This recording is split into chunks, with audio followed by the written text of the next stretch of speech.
तो alcohol, phenol, ether में आज हम लोग फिनॉल पढ़ेंगे और टाइम बच गया तो ईथर भी पढ़ेंगे। तो जरा देखो यार प्यारे बच्चों, इसमें करना क्या है।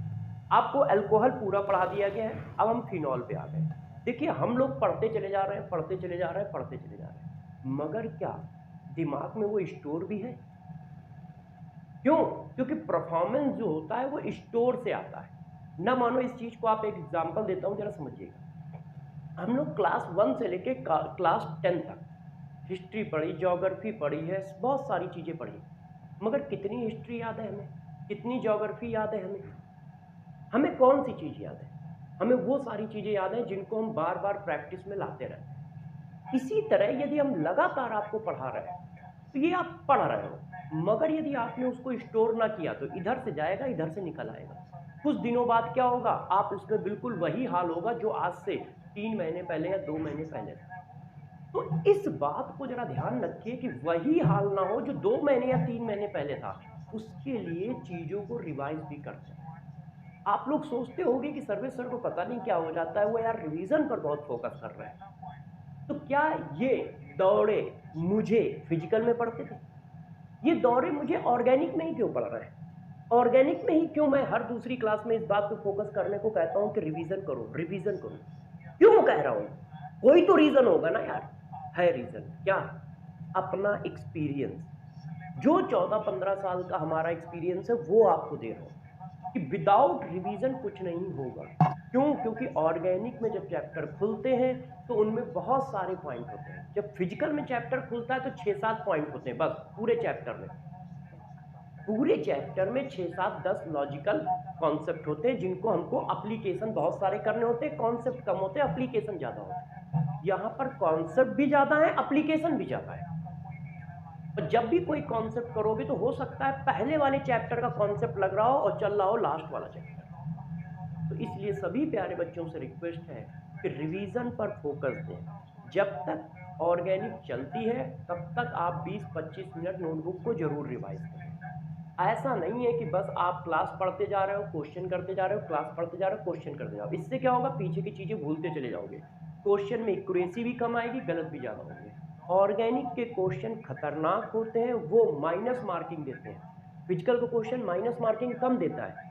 आपको आएगा तो आंसर मैच कर जाएगा, आपने गलत किया है तो आंसर ही नहीं मैच करेगा। ऑर्गेनिक की खास बात क्या है, गलत करोगे तो भी आंसर मैच करेगा, सही करोगे तो भी आंसर मैच करेगा। इसलिए पकड़ में ही नहीं आता है कि हमने सही किया है गलत। क्यों? मैंने कोई कॉन्सेप्ट लगाया आंसर मैच करके, तो हम कैसे मानेंगे ये गलत है? और ये गलत है तो वो कॉन्सेप्ट लगाया क्यों मैंने?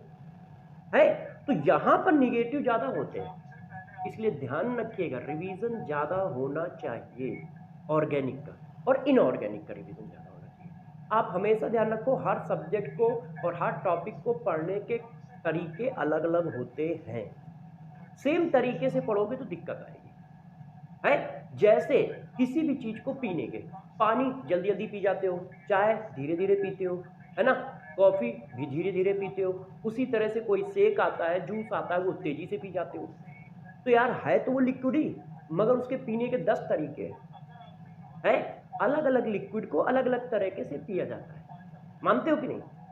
ऐसा तो नहीं होता है एक बार ढकेल लिया। और जैसे अब देखो, थोड़ा सा एक एग्जांपल दे देता हूं, है खराब एग्जांपल आपके लिए। वाइन, वाइन घंटों पीते हैं। वो एक पैक बनाते हैं, कम से कम 1 घंटे या 1.5 घंटे या आधे घंटे चलता है, और उतना ही बड़ा पानी खट्टे से मार देते हैं, जूस खट्टे से पी लेते हैं। तो इससे सीखे क्या? इससे हम ये सीखे कि है सारे लिक्विड, मगर उन लिक्विड के पीने के तरीके अलग अलग हैं। क्यों अलग अलग है तो सारे लिक्विड ही नहीं है यार, एक बार में ढको लो काम खत्म। है कि नहीं प्यारे बच्चों? अलग अलग क्यों है? अलग अलग इसीलिए है, क्यों? क्योंकि वो डिफरेंट टाइप के लिक्विड है, डिफरेंट टाइप का इफेक्ट डालते हैं। चाय को एक साथ पी लोगे, जीभ जल जाएगी। है है कि नहीं? तो उसी तरह से सब्जेक्ट होता है। यदि ऑर्गेनिक केमिस्ट्री चल रही है, इनऑर्गेनिक केमिस्ट्री चल रही है, तो आपको रिवीजन ज्यादा करना पड़ेगा। ठीक है, रिवीजन करिए, चाहे प्रैक्टिस कम करिए, मगर रिवीजन ज्यादा करिए। और प्रैक्टिस आप कम भी करोगे तो ज्यादा हो जाएगी, क्योंकि यहाँ कैलकुलेशन तो करनी नहीं है। तो जितने मिनट में फिजिकल के 10 क्वेश्चन होते हैं, उतने ही मिनट में ऑर्गेनिक के 20-30 क्वेश्चन होते हैं। तो टाइम सेम है, ऐसा नहीं कि यहाँ टाइम ज्यादा देना है, टाइम नहीं ज्यादा देना है, टाइम चाहे कम कर दो। आपको बस रिवीजन करना है पर डे नोटबुक का, और क्वेश्चन लगाना है। मगर रिवीजन पर डे करें, या मान लो किसी बच्चे को पर डे टाइम नहीं मिल पाता है तो अल्टरनेट करें। मेरा बस इतना कहना है कि हर सब्जेक्ट हर टॉपिक को पढ़ने के अलग अलग तरीके। रिवीजन का फोकस मैं इस जगह पे ज़्यादा दे रहा हूँ, उसका रीज़न ये क्यों, क्योंकि जब फिजिकल चलेगी तो इतने रिवीजन की बात नहीं कहूँगा, वहाँ प्रैक्टिस की बात करूँगा कि भाई देखो कॉन्सेप्ट की प्रैक्टिस ज़्यादा करो। ऑर्गेनिक चल रही है, रिवीजन की बात कर रहा हूँ, इनऑर्गेनिक चलेगी, रिवीजन की बात करूँगा। क्वेश्चन की प्रैक्टिस तो हमेशा ही करनी होती, ठीक है। तो मेरी बातों को समझ पा रहे हो क्यों, क्योंकि यार एक अब देखो आज पूरा फिनॉल खत्म हो जाएगा, अब पूरा फिनॉल और ईथर में भी एंट्री मारनी है। सोचो कितना जल्दी जल्दी खत्म करना और सारी बातें खत्म करनी, कोई भी बात छूटती नहीं है। रेयर होता है कि कोई बात छूट जाए, और यदि कोई बात छूट जाए तो आप एनसीईआरटी से कवर करें। हाँ, एक और खास बात कि सभी बच्चों को एक और एडवाइस दे रहा हूं, जो भी हमारे हैं प्यारे बच्चे, एनसीईआरटी को लाइन बाय लाइन, एनसीईआरटी को लाइन बाय लाइन कम से कम पेपर से पहले 4-5 बार जरूर पढ़ें। केमिस्ट्री की एनसीईआरटी को लाइन बाय लाइन पेपर से पहले 4-5 बार जरूर पढ़ें केमिस्ट्री, ये ध्यान रखिएगा। लाइन बाय लाइन पढ़िए उसके। मैं अभी देखो कोशिश कर रहा हूँ, ठीक है, प्रॉमिस नहीं करता हूँ क्योंकि वो प्रॉमिस पता नहीं पूरा होना हो, क्योंकि उस पर टाइम लगेगा। मैं कोशिश कर रहा हूँ कि एनसीईआरटी के क्वेश्चन फ्रेम करके आपको दिए जाए, कम से कम 100, 200 या 300। मगर ये कोशिश है, प्रॉमिस नहीं है, क्योंकि मेरे पास टाइम की कमी है। टाइम निकाल के मैं ये काम करूँगा आपके लिए, ठीक है। चलिए स्टार्ट करते हैं टॉपिक को, और टॉपिक को स्टार्ट करते हैं, बीच में बातें करते रहेंगे। चलिए टॉपिक को स्टार्ट करते हैं। आज का टॉपिक क्या है? Alcohol, phenol and ether. तो अल्कोहल, फिनॉल और ईथर लेक्चर 3 में आज हम लोग क्या पढ़ने जा रहे हैं? आज हम लोग पढ़ने जा रहे हैं फिनॉल। तो चलो फिनॉल को स्टार्ट करते हैं प्यारे बच्चों। तो सबसे पहले क्या स्टार्ट करोगे फिनॉल में? तो जरा देखो यार, फिनॉल में स्टार्ट क्या करोगे? तो यदि हमें कहीं चैप्टर स्टार्ट करना है तो हम चैप्टर में क्या स्टार्ट करते हैं? तो हम चैप्टर में स्टार्ट करते हैं क्या? सबसे पहले स्टार्ट करने जाएंगे क्या? उसके कुछ मेथड ऑफ प्रिपरेशन। ये देखो, तो मेथड ऑफ प्रिपरेशन जरा देखिए कि मेथड ऑफ प्रिपरेशन कहाँ से आएंगे फिनॉल के और कैसे आएंगे, ठीक है। तो जरा देखो यार, मेथड ऑफ प्रिपरेशन में number one method of preparation कौन सा है? तो जरा देखो बताता हूँ, डाइजोनियम सॉल्ट।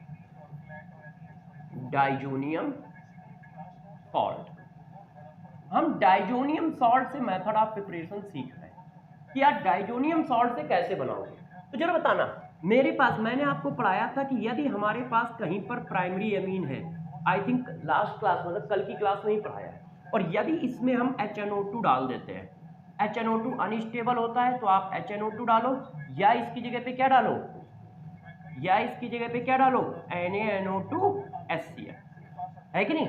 हमें कहीं पर HNO2 मिलता नहीं है, क्यों? क्योंकि वो अनस्टेबल है, तो उसकी जगह पे क्या डालते हैं? NaNO2HCl। NaNO2HCl रिएक्शन करके HNO2 बनाते हैं। जब आप ऐसा करोगे और टेम्परेचर रखोगे 0 से 5 डिग्री सेंटीग्रेड, मतलब लो टेम्परेचर रखना है, 0 के आसपास का रखना है या उससे भी कम रखना है। जब ऐसा करते हैं तो प्राइमरी अमीन कन्वर्ट हो जाता है diazonium salt. Primary amine convert हो जाता है डाइजोनियम सॉल्ट में इस तरह। इसी को मैंने आपको इस तरह से पढ़ाया है कि यदि ये डाइजोनियम सॉल्ट एलिफैटिक है तो एलिफैटिक डाइजोनियम सॉल्ट अनस्टेबल होते हैं।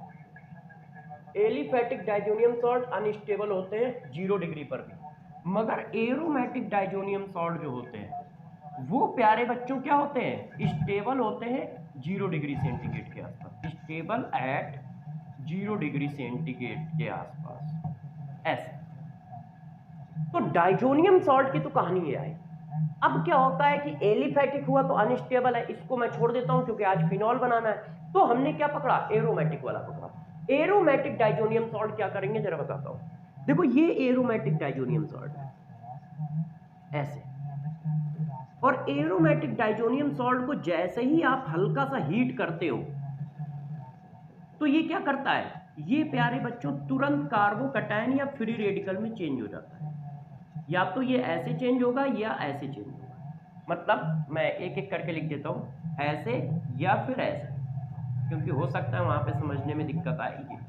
और ये दोनों ही इलेक्ट्रॉन डिफिशिएंट है। बस आप न्यूक्लियोफाइल देखो और चिपका दो। पूरे डाइजोनियम सॉल्ट में बस एक ही काम करना है, आपको एक न्यूक्लियोफाइल देखना है और डाइजोनियम सॉल्ट के ऊपर इस तरह से चिपका देना है। अब जरा बता सकते हो NaOH का न्यूक्लियोफाइल कौन है? NaOH का न्यूक्लियोफाइल कौन है? NaOH का न्यूक्लियोफाइल OH आयन है। तो बस OH आयन को देखो, चिपका दो। डाइजोनियम सॉल्ट की रिएक्शन में बस आपको इतना ही फोकस करना है कि जो भी आपका न्यूक्लियोफाइल है उसको बस डाइजोनियम सॉल्ट की जगह चिपका देना है। यहां पर जरा बताओ NaOH का न्यूक्लियोफाइल कौन है? OH, इसलिए चिपका दिया। क्यों? क्योंकि इसका इंटरमीडिएट या तो कार्बोकटायन होता है या फ्री रेडिकल होता है, और दोनों ही इलेक्ट्रॉन डिफिशिएंट होते हैं, इसलिए आराम से न्यूक्लियोफाइल को अटैच करके चिपका दें। कॉन्सेप्ट समझ गए? तो यदि कहीं पर आपको फिनॉल बनाना है तो आप कुछ मत करो, HNO2 डाल दो, डाइजोनियम सॉल्ट आ जाएगा, फिर न्यूक्लियोफाइल डाल दो। अब न्यूक्लियोफाइल में चाहे NaOH डालो, KOH डालो, वाटर डाल दो, वाटर डाल दोगे तो वाटर से भी OH ले लेगा आराम से, और क्या बना देगा? फिनॉल। तो फिनॉल का मेथड ऑफ प्रिपरेशन नंबर 1 तो ये हुआ यार, ठीक है, बहुत आसान है, आपको ये मैं पीछे पढ़ा चुका हूँ। अब मेथड ऑफ प्रिपरेशन नंबर 2, दूसरा मेथड ऑफ प्रिपरेशन जरा देखो कि दूसरा मेथड ऑफ प्रिपरेशन कैसे है और इसको किस तरह से करना चाहिए। तो दूसरा वाला बहुत ज्यादा इंपॉर्टेंट है, air oxidation of cumene, cumene further catalyzed by acid। ये क्या होता है जरा देखो, क्यूमीन क्या होता है, फर्दर कैटलाइज्ड बाय एसिड क्या होता है, इस बात को समझाता हूँ, ध्यान रखिएगा, ये इंपॉर्टेंट पॉइंट है, तो इस बात पर जरा फोकस करें अच्छे से कि क्या बता रहे हैं। देखो यार ये इंपॉर्टेंट है, एक मिनट, ये काफी इंपॉर्टेंट है, ठीक है। अब जरा देखना प्यारे बच्चों, करते कैसे हैं। होता क्या है, ये हमारे पास बेंजीन है ऐसे। अब बेंजीन की रिएक्शन मैंने क्या की, इससे करा दी, ये देखो, इन प्रेजेंस ऑफ AlCl। यदि याददाश्त ठीक है तो बता सकते हो क्या होगा, AlCl3 कैसा है? एनहाइड्रस। याददाश्त ठीक है तो बता सकते हो, और यदि नहीं बता सकते हो तो एक बार फिर से कह रहा हूं, इसको पॉज करो, बंद करो, और जाके पहले रिवीजन करो किसका, crystal field sorry Friedel craft reaction का, फिर आगे पढ़ाई करो। क्यों? पढ़ना इतना जरूरी नहीं है जितना जरूरी है स्टोर रखना। क्यों? 2-3 साल में, 4 साल में आप हर इंस्टीट्यूट से पढ़ के तो आए हो, इतना बुरा थोड़ी पढ़ाया होगा किसी ने कि यार तुम्हारे 5 नंबर आए, 100 नंबर आए, 200 नंबर आए, 400 नंबर आए, या तुम्हें याद ना हो चीजें। प्रॉब्लम कई जगह पे है, जैसे प्रॉब्लम अच्छा पढ़ना है, कॉन्सेप्ट समझना है, समझाना है, उसी तरह एक प्रॉब्लम है दिमाग में स्टोर रखना बातों को, और वो स्टोर होंगी रिवीजन से। तो ध्यान रखिएगा, तो यदि आप रिवीजन करते हो तो इस बात को तुरंत पकड़ लोगे कि सिचुएशन कौन सी मिली है। ये सिचुएशन मिली है फ्रीडल क्राफ्ट रिएक्शन की। अब यदि ये फ्रीडल क्राफ्ट रिएक्शन की सिचुएशन है तो एल्काइलेशन है, ये क्या करेगा, रिएक्शन करके कार्बोकटायन बनाएगा, कार्बोकटायन यहाँ पर चिपक जाएगा, तो कार्बोकटायन इस तरह से ऐड होगी। अब जरा देखो ये आ गया इस तरह, क्यों? क्योंकि जब ये रिएक्शन करेगा तो इस तरह का कार्बोकटायन जनरेट करेगा, इस तरह का कार्बोकटायन जनरेट करेगा, अपना किस में कन्वर्ट हो जाएगा, इसमें, ये। और ये इलेक्ट्रोफाइल है, और ये इलेक्ट्रोफाइल कहाँ अटैक करेगा, रिंग पे अटैक करेगा, और जब रिंग पे अटैक करेगा तो ये आ जाएगा। जरा इसका नाम बता सकते हो क्या है? इसका नाम है आइसोप्रोपाइल, आइसोप्रोपाइल बेंजीन। और मेरे दोस्तों आइसोप्रोपाइल बेंजीन को ही कहा जाता है क्यूमीन। तो जरा ध्यान रखिएगा क्यूमीन क्या है। होता क्या है, वो क्वेश्चन को पीछे से लपेटते हैं, और जब वो पीछे से लपेटते हैं तो बच्चा समझ नहीं पाता है कि हुआ क्या है, खेल क्या हुआ है, क्योंकि उसको क्यूमीन से फिनॉल बनाना आता है, मगर बेंजीन से क्यूमीन, क्यूमीन से फिनॉल बनाना नहीं। तो देखो मैंने पहले क्यूमीन बनाना सिखाया है, इसी को आइसोप्रोपाइल बेंजीन कहते हैं क्यूमीन को। तो कभी कभी कॉमन नेम ही पूछा जाता है कि क्यूमीन का फार्मूला क्या है, तो ध्यान रखना आइसोप्रोपाइल बेंजीन बनाना। अब इससे फिनॉल कैसे बनाया जाता है ये करता हूं। देखो यार सबसे पहले इसका एयर ऑक्सीडेशन करा दिया जाए। यदि मैं यहां लगा दूं तो किसी बच्चे को बुरा मानने वाली बात तो नहीं है ना, बेंजीन में सारी लोकेशन सेम होती, तो चाहे जहां लगाओ नाम एक ही आएगा, ये भी आइसोप्रोपाइल बेंजीन है, ये भी आइसोप्रोपाइल बेंजीन है। अब हम इसका एयर ऑक्सीडेशन करा देते हैं। फिर किसी ने कहा कि सर आप एयर से ऑक्सीडेशन क्यों करा रहे हो, तो आपको पता ही है कि प्योर ऑक्सीजन बहुत महंगी है, और हम लोग गरीब देश के निवासी हैं, प्योर ऑक्सीजन ले लेंगे तो बिकने लगेंगे, यहाँ थोड़ा बहुत अल्कोहल थोड़ी बनाना है, बहुत बड़ा फिनॉल बनाना है। तो हम एयर पास कराते हैं। एयर का मतलब ये ऑक्सीजन होता है। तो जैसे ही एयर पास कराओगे तो एयर इसको ऑक्सीडाइज कर देगा और एयर इस तरह से इसको ऑक्सीडाइज कर देता है। ये देखो, ये देखो, ये बन गया peroxide isopropyl benzene. Peroxide isopropyl benzene, ये इसका प्रोडक्ट आया, पहला स्टेप। ये क्या है? Air oxidation of cumene. यदि सिर्फ एयर ऑक्सीडेशन ऑफ क्यूमीन कह रहा है तो ये बनाओगे, परऑक्साइड बनाओगे, फिनॉल उठा के मत बना देना, फिनॉल उठा के मत बना देना। ये स्टेप नंबर 1 है। देखना मेरे दोस्त, ऐसा ना हो कि जोश में चल रहे हो, क्वेश्चन को पकड़ो ही नहीं कि वो कह क्या रहा है, और बस सीधा जहां क्यूमीन देखा नहीं, एयर ऑक्सीडेशन देखा नहीं कि फिनॉल चिपका दिया। एयर ऑक्सीडेशन ऑफ क्यूमीन से सिर्फ इतना बनता है, परऑक्साइड बनता है। अब जरा देखो स्टेप नंबर 2, ये फर्दर रीअरेंज होता है।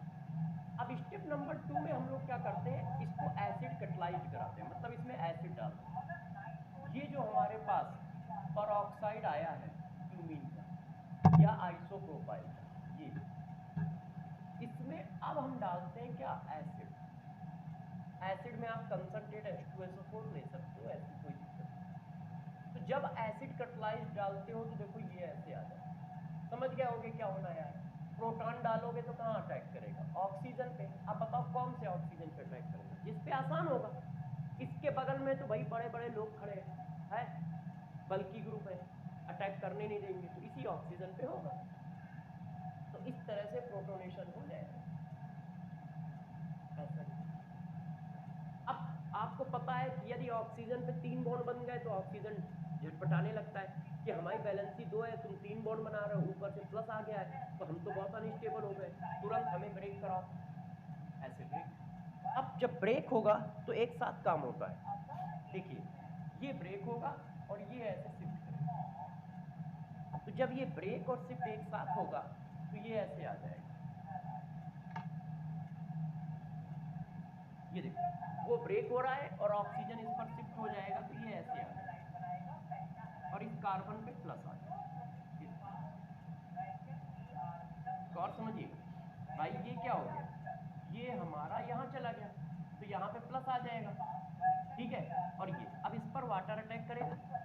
अब मैं थोड़ा सा जल्दी कर देता हूँ क्योंकि यहाँ के बाद की मैकेनिज्म का कोई वो नहीं है, मतलब रोल नहीं है क्वेश्चनों में, ना पूछा जाएगा। तो ये वाला पार्ट फिनॉल में कन्वर्ट हो जाएगा और ये वाला पार्ट कीटोन में कन्वर्ट हो जाएगा, ऐसे। ये देखो ये क्या बना, एसीटोन,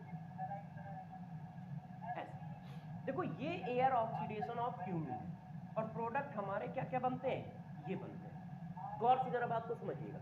हमने सबसे पहले क्या किया, परऑक्साइड बना लिया था एयर ऑक्सीडेशन से। एयर ऑक्सीडेशन से जो परऑक्साइड आया था उसमें प्रोटोनेशन कराया, मतलब उसको एसिड के साथ कटलाइज किया, मतलब एसिड पास कराया। तो एसिड ने इसको रीअरेंज करके क्या बना दिया, फिनॉल और एसीटोन बना दिया। अब इसमें से जो इंपॉर्टेंट पॉइंट है, वो पहला स्टेप है कि एयर ऑक्सीडेशन ऑफ क्यूमीन में बनता क्या है, परऑक्साइड। दूसरा स्टेप है, जैसे ही एसिड डालोगे तो क्या बनेगा, फिनॉल। बीच की मैकेनिज्म की अपने को कोई जरूरत नहीं है, उससे कुछ नहीं आता। तीसरा जो इंपॉर्टेंट पॉइंट है, ये method of preparation of acetone है, method of preparation of acetone. और बच्चों ये इंपॉर्टेंट है क्योंकि इसका बाई प्रोडक्ट एक अच्छा कंपाउंड है, तो इसके बाई प्रोडक्ट को भी याद रखिएगा, इंपॉर्टेंट बाई प्रोडक्ट है। कौन, एसीटोन। इसका बाई प्रोडक्ट क्या बनना है, एसीटोन बनना है, ठीक है। तो जरा देखो, एयर ऑक्सीडेशन ऑफ क्यूमीन से क्या होता है, फिनॉल बनता है। मगर सबसे पहले क्यूमीन एयर ऑक्सीडाइज करके क्या बनाता है, परऑक्साइड बनाता है, और पर ऑक्साइड फर्दर एसिड कटलाइज होता है, मतलब उसमें एसिड डाला जाता है, तो ये रीअरेंज होकर क्या बना देता है, फिनॉल और एसीटोन बना देता है। इस तरह से फिनॉल और एसीटोन जनरेट कर देता है। और पहले क्या करता था, ये देखो फर्स्ट स्टेप में ये हुआ। तो ध्यान रखना क्वेश्चन में कि हमसे पूछा क्या जा रहा है। पहली बात, हो सकता है वो आपको क्यूमीन का फार्मूला पूछे, तो क्यूमीन का फार्मूला आइसोप्रोपाइल बेंजीन। दूसरी बात, हो सकता है वो क्या करे, क्वेश्चन को पीछे से उठाना शुरू करे कि बेंजीन से उठाया, बेंजीन से फिडलक्राफ्ट रिएक्शन कराई, ए बनाया, फिर उसका एयर ऑक्सीडेशन करके बी बनाया, फिर उसमें एसिड डाल दिया, सी और डी बनाया, और आपसे पूछ लिए बताओ सी और डी क्या है, या डी क्या है, या सी क्या है, ऐसा कुछ भी पूछे। तो ध्यान रखना पहले इस तरह से चले। दूसरी बात, मैंने एक और इंपॉर्टेंट बात बोली है कि वो सिर्फ एयर ऑक्सीडेशन करा रहा है तो सिर्फ ये बनेगा, फिनॉल नहीं बनेगा। फिनॉल कब बनता है? जब फर्दर कटलाइज्ड बाय एसिड, एसिड से कटलाइज्ड करते हो तब बनता है। ये देखो ऐसे, ठीक है। अब नेक्स्ट नंबर पे चलते हैं कि नेक्स्ट मेथड ऑफ प्रिपरेशन अपना क्या हो सकता है, उसको जरा चेक करते हैं कि नेक्स्ट मेथड ऑफ प्रिपरेशन अपना क्या होगा और किस तरह से हम लोग उसको करेंगे। तो क्यूमीन से बना लिया, अब तुम्हारा मन कर रहा होगा कि सर हम और बनाएंगे, तो और बना देंगे यार, ऐसा ये देखो जरा, इसको देखो, ये क्या है? SO3 है, इसको कहा जाता है बेंजीन सल्फोनिक एसिड। इसको क्या बोलते हो? सल्फोनिक एसिड बोलते हैं। ये देखो, अब यदि हम सल्फोनिक एसिड में बेस डाल दें, मतलब NaOH डाल दें, तो हमने क्या किया? सल्फोनिक एसिड में NaOH डाल दिया एक्सेस में, तो बताओ क्या होगा? तो किसी बच्चे ने कहा सर ये तो सबसे इजी रिएक्शन है भाई, ये एसिड है ये बेस है, तो एसिड बेस रिएक्शन करेंगे। वेरी गुड प्यारे बच्चों, आपने बिल्कुल सही बताया है कि एसिड बेस रिएक्शन करेंगे, क्योंकि मैंने आपको ये बात पढ़ाई है कि acid base reaction fast example होता है, सबसे पहले वही होता है यदि कहीं पर रिएक्शन हो रही होगी, सबसे पहले एसिड बेस रिएक्शन होगी। तो एसिड बेस रिएक्शन होगी क्यों? क्योंकि ये बेस है और ये हमारा एसिड है, तो एसिड बेस रिएक्शन हुई ये। इसको थोड़ा और अच्छे से बना देंगे तो आप समझ पाओगे कि ये लिखा क्या है। देखो ये इस तरह से, और आपने क्या ले रखा है? NaOH एक्सेस में ले रखा है, तो हमारे पास फिर OH आयन आ गया। अब OH आयन इस पर ये अटैक मारता है, ये खुल जाता है, क्यों? क्योंकि ये स्टेबल है, तो यार ये ऐसे आ जाता है, ये आ जाता है। इसको क्या कहते हैं? फिनॉल। ये देखो ऐसे। अब बनता क्या है? जब ये ऐसे आया तो ये बना, ये ऐसे चला जाएगा, तो ये बन जाता है NaSO3 निगेटिव। अब जरा देखो NaSO3 निगेटिव आ गया, गौर समझिएगा। अब जरा बताओ, फिनॉल का नेचर भी एसिडिक होता है और तुमने ले क्या रखा है? NaOH। NaOH ऊपर कैसे? NaOH ऊपर से कैसे? एक्सेस में। तो जब आपने एक्सेस में ले रखा है मेरे दोस्त, तो ये रिएक्शन कर जाएगा ऐसे, तो बनाएगा क्या? सॉल्ट। ध्यान रखिएगा, कभी कभी इन चीजों पे वो फंसाते हैं। हमें ये बनाना है फिनॉक्सी आयन, सोडियम फिनॉक्सिएट, सोडियम फिनोक्सिएट, ये देखो बना। अब हम इसकी क्या करेंगे? इसको बाहर निकालेंगे, बाहर निकाल के इस सॉल्ट की हाइड्रोलिसिस कर देंगे। जब इसकी हाइड्रोलिसिस कर दोगे बाहर निकाल के, तब फिनॉल बनेगा। ध्यान रखना, ऊपर वाली रिएक्शन में फिनॉल नहीं बनेगा। क्यों? क्योंकि जो फिनॉल बना उसके पास एसिडिक नेचर है, ऑक्सीजन से अटैच हाइड्रोजन है, तो वो एसिड बेस रिएक्शन करके फिर सॉल्ट में कन्वर्ट। और जो ये है, ये एक सोडियम ले लेगा और कन्वर्ट हो जाएगा किसमें? Na2SO। ये NO2 से, मतलब सोडियम क्या ले लेगा? अपने पास सोडियम लगा लेगा, क्योंकि मैंने आपको पढ़ाया निगेटिव आयन या पॉजिटिव आयन अकेले नहीं लिखे जाते, उनके साथ उनका काउंटर आयन लिखा जाता है। तो ये जो Na इसका बच्चा है वो इसको दे दिया है बस, और कुछ नहीं किया है। जो इसका Na बच्चा है वो इसको दे दिया है, लो यार तुम बगल में लगा लो, क्योंकि तुम माइनस दिखोगे तो अच्छा नहीं लगेगा, बस और कोई बात नहीं। तो देखो, हम सल्फोनिक एसिड से भी क्या बना लेते हैं? फिनॉल। कैसे? NaOH एक्सेस में डाल के। पहले NaOH एसिड बेस रिएक्शन करता है, एसिड बेस रिएक्शन करने से जो बना वो गेट गुड लिविंग ग्रुप है, ये हमारा गुड लिविंग ग्रुप हो गया, ये हमारा गुड लिविंग ग्रुप हो गया। क्यों? क्योंकि इसमें रेजोनेंस है, और रेजोनेंस होने की वजह से ये गुड लिविंग ग्रुप है। ये क्या है? गुड लिविंग ग्रुप, इस वजह से ये लीव कर जाता है। क्यों? क्योंकि ये जो बन रहा है इसमें बहुत हाई रेजोनेंस है, ये देखो ये ऐसा है, और रेजोनेंस की वजह से ये एक अच्छा लिविंग ग्रुप, ये इस तरह का आयन है, ये इसके साथ है Na, ये देखो ऐसे,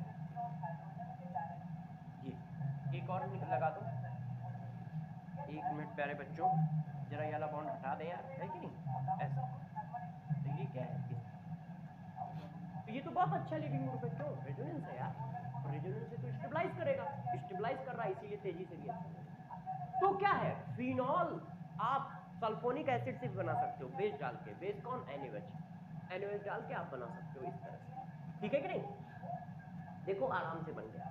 अब बातों को और आगे बढ़ाते हैं, और आगे क्या बढ़ाते हैं?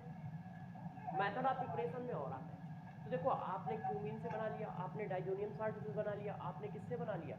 बेंजोइक सल्फोनिक एसिड से बना लिया। अब आपका मन कर रहा होगा सर मैं और बनाऊंगा, तो मैंने एक और बना ली। अब बच्चों ने कहा फ्लोरोबेंजीन, ये देखिए फ्लोरोबेंजीन। तो जब आप फ्लोरोबेंजीन से बनाते हो तो क्या होता है, तो जरा देखो फ्लोरोबेंजीन से बनाते हैं, फ्लोरोबेंजीन से बनाने को कहते हैं डॉप प्रोसेस। ये क्या होता है, कैसे काम करता है बताओ। अब जरा देखो यार, पहली बात ये फ्लोरोबेंजीन इस तरह,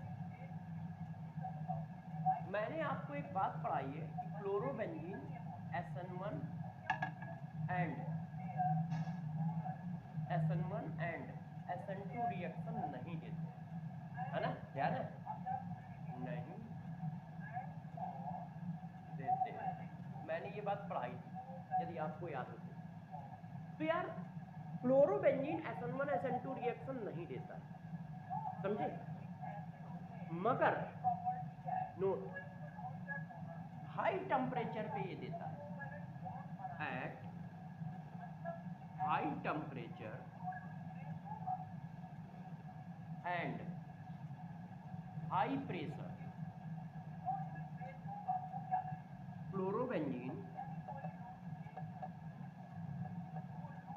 to SN2 reaction. High temperature high pressure हो तो फ्लोरोबेंजीन जो है वो SN2 रिएक्शन या SN1 रिएक्शन शो करता है, मगर कब करता है, जब हाई टेम्परेचर हाई प्रेशर हो, ऐसे नहीं करता है। तो जब आपने क्या किया जरा देखिएगा, आपने फ्लोरोबेंजीन लिया और प्यारे बच्चों फ्लोरोबेंजीन की रिएक्शन NaOH के साथ करा दी, और किसमें, एक्सेस ऑफ प्रेशर और टेम्परेचर, ये देखो बहुत हाई टेम्परेचर और प्रेशर लेते हैं इस तरह। तो ये क्या करता है, तब ये इसको रिप्लेस कर देता है, और रिप्लेस करके क्या बना देता है, फिनॉल। ऐसे क्या फिनॉल बनेगा, आप जानते हैं कि फिनॉल नहीं बनेगा, क्यों, क्योंकि फिनॉल के पास एसिडिक नेचर है और आपने डाल क्या रखा है, बेस, तो एसिड बेस रिएक्शन हो जाएगी फिर से और बन जाएगा क्या, फिनॉक्सेट, सोडियम फिनॉक्सिएट। अब हम इसकी हाइड्रोलिसिस कर लेंगे अलग निकाल के, और जब आप इसकी अलग निकाल के हाइड्रोलिसिस करोगे तब फिनॉल आएगा। हम हाइड्रोलिसिस को ऑब्वियस बात मान के चलते हैं कि लोग कर ही लेंगे यार, तो हम लोग डायरेक्ट यहां उठा के ये लिखते हैं, क्योंकि हम इसको एक ऑब्वियस बात मान के चलते हैं कि भाई बेस पड़ा है तो उसका सॉल्ट ही बनेगा ना यार, एसिड कैसे बन सकता है, तो यार बेस पड़ा है, बेस डाला तो तुम्हारा फिनॉल नहीं बन सकता, क्योंकि फिनॉल में एसिडिक करेक्टर होता है, तो वो क्या करता है, बेस से रिएक्शन करके सॉल्ट बनाता है। अब हम इसको बाहर निकाल के हाइड्रोलिसिस कर लेते हैं और फिनॉल बना लेते हैं। तो जरा देखो इस बात को जरा ध्यान रखना, ये इंपॉर्टेंट है, डॉप प्रोसेस इंपॉर्टेंट क्यों है, क्योंकि क्लोरोबेंजीन SN1 SN2 रिएक्शन नहीं देता, ये हम लोग अल्काइल लैड में चिल्लाते हैं है, क्लोरोबेंजीन SN1 SN2 नहीं देगा, क्लोरोबेंजीन SN1 SN2 नहीं देगा, बेचारे बच्चे के दिमाग में बैठ गया, और यहाँ आके कह देते हैं देता है, तो बेचारा बच्चा कंफ्यूज हो ही जाएगा, यार क्या यार फर्जी चल रही है, वहां नहीं देता है यहाँ देता है, तो वहां नहीं दे रहा था, इसका रीजन है वहां पर हम कोई स्पेसिफिक कंडीशन नहीं लगा रहे थे, ना तो वहां पे हम टेम्परेचर हाई कर रहे थे, ना प्रेशर हाई कर रहे थे, ना कुछ कर रहे थे, क्योंकि वहां पर हम पढ़ रहे थे एलिफैटिक में, तो जब एलिफैटिक में पढ़ रहे हैं तो एरोमेटिक पे यदि नहीं हो रही है तो हम ज्यादा फोकस क्यों करें, हम क्यों जबरदस्ती कराएं, मगर यहाँ पे हम जबरदस्ती क्यों करा रहे हैं, क्योंकि यहाँ हमें उससे प्रोडक्ट बनाना है, और जबरदस्ती करा रहे हैं इसलिए उसकी कंडीशन लगा रहे हैं, हाई टेम्परेचर हाई प्रेशर देके हम उसको क्या करते हैं, SN1 SN2 के लिए फेवर कर लेते हैं, और ये देखो इस तरह से आता है, इसको क्या कहते हैं, डॉप प्रोसेस पूछा जाता है, ठीक है, तो बना लोगे ना यार फिनॉल, दिक्कत तो नहीं है। तो देखो यार बच्चों ने फिनॉल इस तरह से बना ली, अब कहानी को और आगे बढ़ाते हैं, चीजों को और एक्सप्लेन करते हैं, तो इसका मतलब आप फिनॉल बनाना सीख गए, है कि नहीं, इतने सारे मेथड आपको फिनॉल बनाने के हमने बता दिए, तो जब आप लोगों ने फिनॉल बनाना सीख लिया तो अब आपका मन क्या कर रहा होगा, अब आपका मन कर क्या कर रहा होगा कि भाई फिनॉल तो बन गया है, तो चलो फिनॉल की कुछ फिजिकल प्रॉपर्टी पढ़ लेते हैं और केमिकल प्रॉपर्टी पढ़ लेते हैं, तो जरा देखो यार फिनॉल की फिजिकल प्रॉपर्टी और केमिकल प्रॉपर्टी, तो गौर से जरा समझो, तो फिजिकल प्रॉपर्टी के बारे में कुछ बताते हैं कि यार फिनॉल की फिजिकल प्रॉपर्टी क्या होती है, फिजिकल प्रॉपर्टी, तो जरा देखो फिजिकल प्रॉपर्टी ऑफ फिनॉल, ठीक है, तो फिजिकल प्रॉपर्टी में क्या, सबसे पहली बात ये लिक्विड होता है, ये क्या होता है, लिक्विड होता है। अब बात आई, किसी ने पूछा ये लिक्विड क्यों होता है, तो क्या बताओगे, क्या बताओगे? ड्यू टू भैया H बॉन्डिंग होती है, हाइड्रोजन बॉन्डिंग की वजह से ये लिक्विड स्टेट में एग्जिस्ट करता है। ऊपर से इसका मॉलिक्यूलर वेट भी ज्यादा होता है, तो मॉलिक्यूलर वेट और हाइड्रोजन बॉन्डिंग दोनों की वजह से ये लिक्विड स्टेट में एग्जिस्ट करता है, क्योंकि हाई मॉलिक्यूलर वेट भी है कि नहीं? तो ये आ गया कि ये लिक्विड स्टेट में एग्जिस्ट करता है। ठीक, दूसरी बात जरा देखो, यदि हम दूसरी बात की बात करें तो कुछ फिगर है जिनकी हम लोगों को जरूरत पड़ेगी, तो मैं बता देता हूँ। ये देखो, यदि फिनॉल पे CH3 लगा दें तो वो हो जाता है क्रिसॉल। आर्थो पे लगा दिया तो आर्थो क्रिसॉल, पैरा पे लगा दोगे तो पैरा क्रिसॉल, आर्थो पे लगा दिया तो आर्थो क्रिसॉल, मेटा पे लगा दिया तो मेटा क्रिसॉल। CH3 लगाओगे तो जहां पर CH3 लगा दोगे वो क्रिसॉल ऐसे होगा। आर्थो पे लगाओगे तो आर्थो क्रिसॉल, पैरा पे लगाओगे तो पैरा क्रिसॉल, और मेटा पे लगा दिया तो मेटा क्रिसॉल। इस फिगर की हम लोगों को कभी कभी जरूरत पड़ जाती है, तो वो लिखते हैं कॉमन नेम। तो जब कॉमन नेम लिखते हैं तो यार हम लोग फंस जाते हैं, क्योंकि हम लोग इसका कॉमन नेम नहीं जानते, तो इस वजह से दिक्कत आ जाती है। इतनी बात क्लियर है? Ortho cresol, para cresol, meta cresol. अब यदि यार CH3 को हटा के OH लगा दिया जाए तो ये देखो ऐसे, तो क्या आ जाता है? कैटेचॉन। ये देखो, CH3 को हटा के यार क्या लगा दिया जाए? OH, तो इसको कैटेचॉन कहते हैं। अब CH3 को हटा के आपने OH लगा दिया इधर भी, तो इसको क्या कहते हैं? इसको कहते हैं क्यूनोन। क्यूनोन, क्यूनोन। और यदि CH3 को हटा के तुमने पैरा पे भी यहां लगा दिया, ए मेटा पे भी लगा दिया, तो क्या बोला है? रिसॉल्सिनोन। रिसॉल्सिनोन,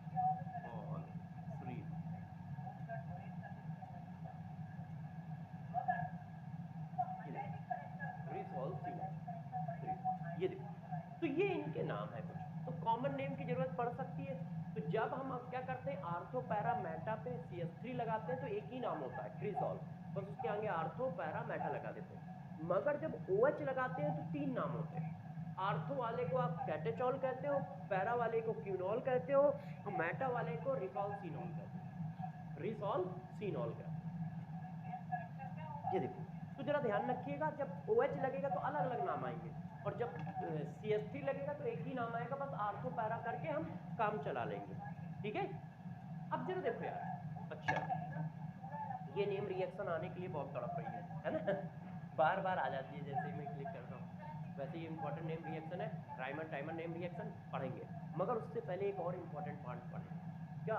acidic nature of phenol. Acidic nature of phenol यार इंपॉर्टेंट है, क्वेश्चन आते हैं, तो यार हमको पढ़ना भी पड़ेगा। क्या पढ़ना पड़ेगा? Acidic nature of phenol. तो जरा प्यारे बच्चों बताओ, एसिडिक नेचर ऑफ फिनॉल में क्या है? ये एसिडिक नेचर ऑफ फिनॉल क्या है, कोई बता सकता है? तो जरा देखो, एसिडिक नेचर ऑफ फिनॉल दो तरह से चलता है। दो तरह से कैसे चलता है? पहला पहला ये चलता है कि क्या ये इतना काबिल है कि बहुत वीक बेस सोडियम बाइकार्बोनेट से रिएक्शन कर जाए।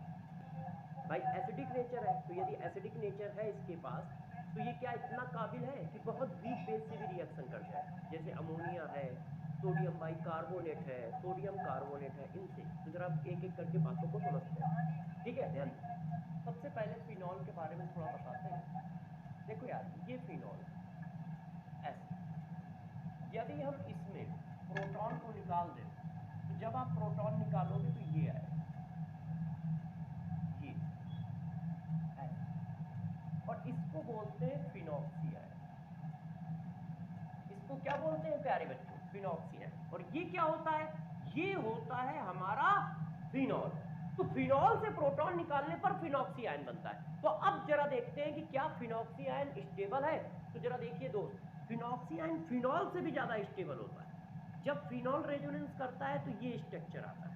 देखिए, फिनॉल का ऑक्सीजन यदि रेजोनेंस करेगा तो ये ऐसे आएगा, ये ऐसे आएगा, तो यार ये इस तरह का फिगर बनाता है। ये देखो, इस तरह का फिगर बनाता है। मगर यदि फिनॉक्सियान रेजोनेंस करेगा तो क्या होगा? ये देखिए ऐसे आया, तो ये इस तरह का फिगर बना।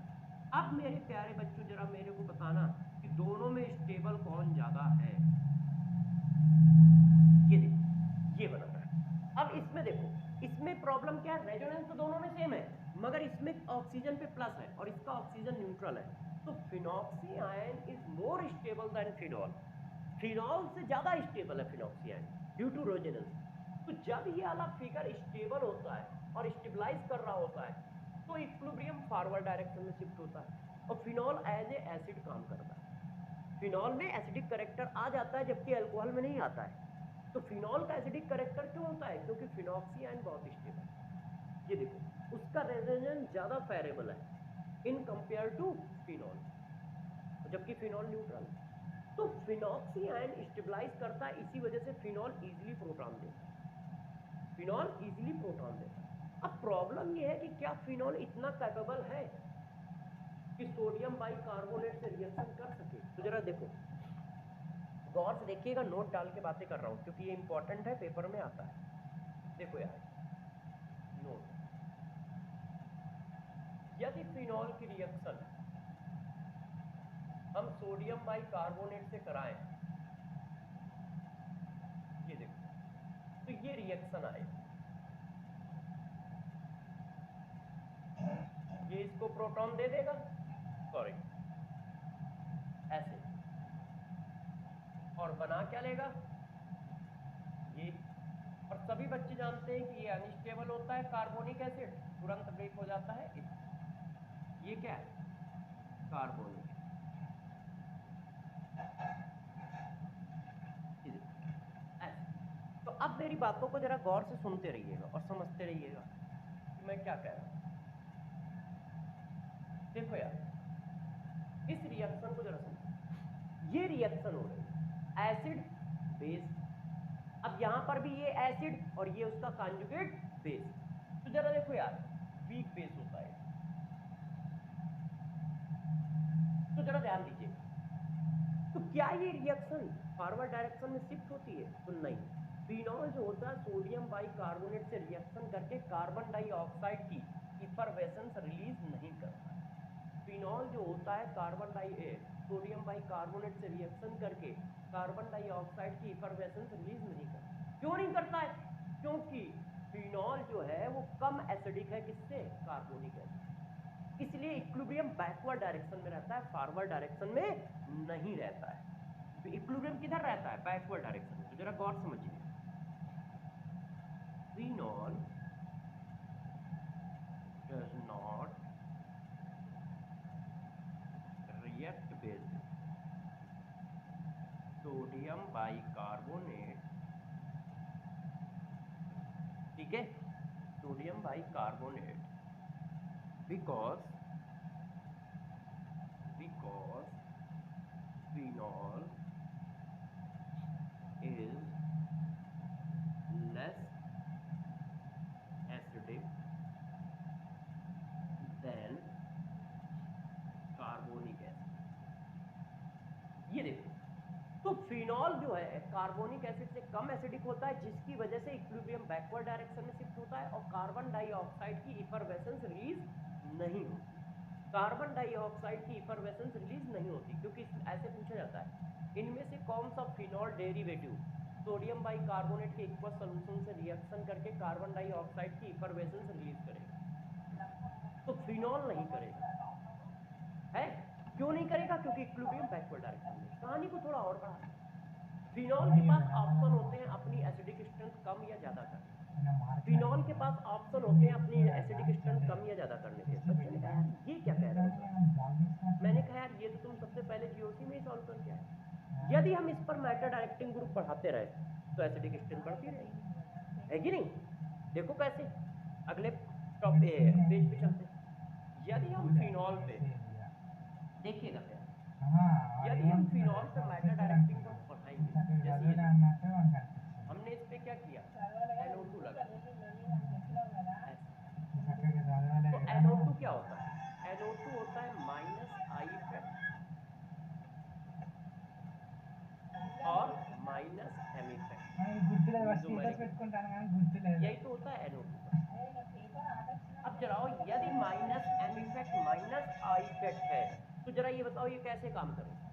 ये इलेक्ट्रॉन को खींचेगा ऐसे, तो जब इलेक्ट्रॉन खींचेगा तो ये स्टेबलाइज करेगा। क्यों?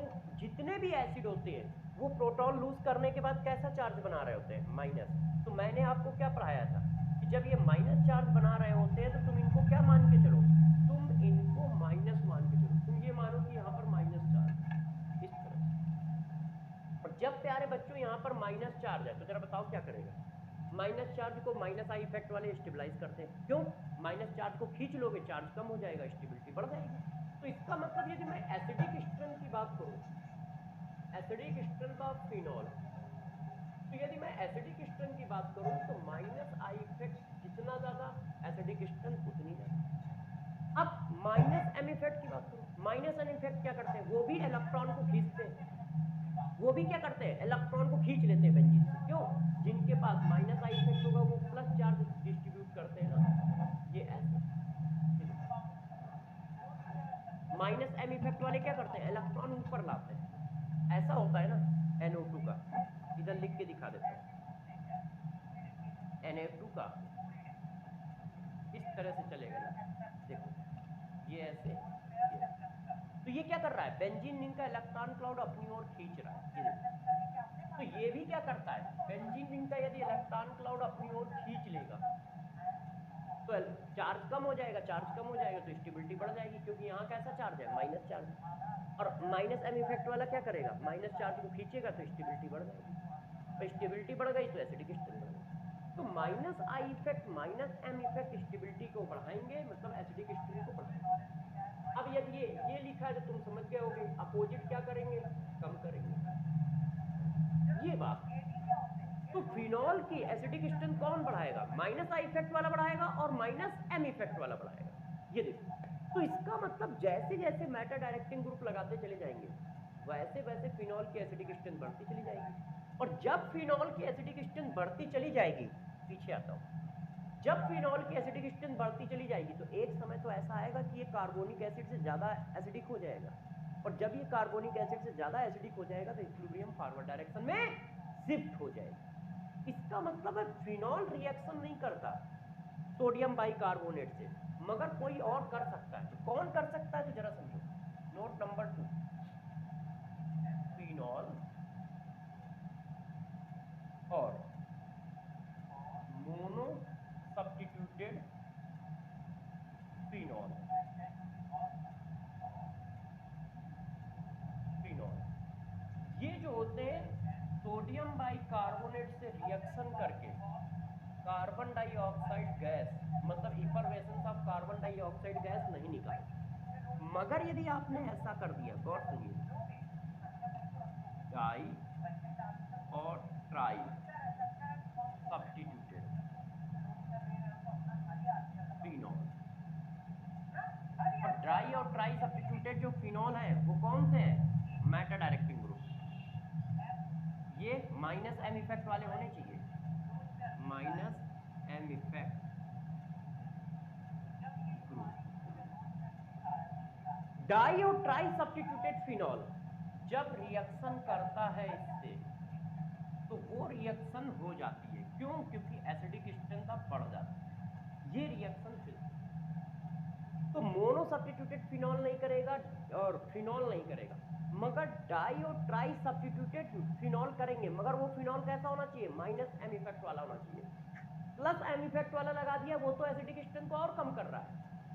तो जब फिनॉल नहीं करता है तो प्लस एम इफेक्ट वाला 1 लगा दो या 10 लगा दो, वो तो और नहीं करेगा, क्योंकि उसने एसिडिक स्ट्रेंथ को और कम कर दिया। तो ध्यान रखना है, डाई और ट्राई सब्स्टिट्यूटेड पे फोकस मत करना। डाई और ट्राई सब्स्टिट्यूटेड हो मगर साथ साथ में मेटा डायरेक्टिंग हो, क्योंकि मेटा डायरेक्टिंग ग्रुप जो होते हैं, मेटा डायरेक्टिंग ग्रुप को ही माइनस एम इफेक्ट ग्रुप बोलते हैं। माइनस एम इफेक्ट ग्रुप जो होते हैं वो एसिडिक स्ट्रेंथ को बढ़ाते हैं, ठीक है। तो यदि डाई और tri substituted minus M effect वाले ग्रुप फिनॉल पे लगे हैं तो एसिडिक स्ट्रेंथ इतनी बढ़ जाती है कि वो सोडियम बाइकार्बोनेट से रिएक्शन करता है और क्या करता है? और रिलीज कर देता है कार्बन डाइऑक्साइड की इफरवेसेंस, ठीक है, और रिलीज कर देता है कार्बन डाइऑक्साइड की इफरवेसेंस।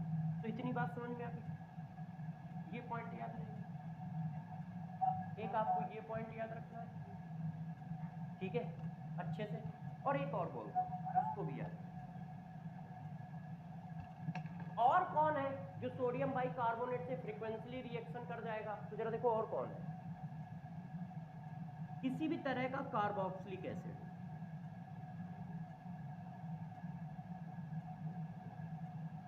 किसी भी तरह का सल्फोनिक एसिड,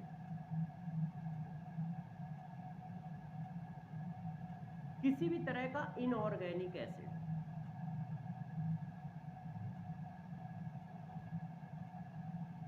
ये देखो, किसी भी तरह का सल्फोनिक एसिड, किसी भी तरह का कार्बोक्सिलिक एसिड, किसी भी तरह का इनऑर्गेनिक एसिड और HCl, ये सब सोडियम बाइकार्बोनेट से रिएक्शन कर जाते हैं और कार्बन डाइऑक्साइड की इफरवेसेंस रिलीज करते हैं। ये देखो, एक पॉइंट ये दिया है। क्यों? कभी कभी वो क्वेश्चन को घुमाने के लिए क्या करते हैं, फिनॉल के साथ साथ और भी ऑप्शन डालते हैं। तो बच्चा सोचता है यार सर ने ये तो नहीं बताया है कि सोडियम बाइकार्बोनेट बेंजोइक एसिड से रिएक्शन करेगा कि नहीं, सोडियम बाइकार्बोनेट फार्मिक एसिड से रिएक्शन करेगा कि नहीं, सल्फोनिक एसिड से करेगा कि नहीं, HCl H2SO4 से करेगा कि नहीं। तो हम क्या टिक करें? तो देखो, फिनॉल से नहीं करता, मोनोसब्स्टिट्यूटेड फिनॉल से नहीं करता है, बाकी सभी एसिड से करता है। कौन? Sodium bicarbonate. और करके क्या बनाता है? कार्बन डाइऑक्साइड की इफरवेसेंस रिलीज करता है। तो ये बात समझ पा रहे हो? क्योंकि ये इंपॉर्टेंट है, 2-3 बार पेपरों में आ चुका है, क्वेश्चन ऐसे आता है। जरा देखिए, संभालिएगा, ठीक है। ये क्वेश्चन आता है, select the compound which react with sodium bicarbonate and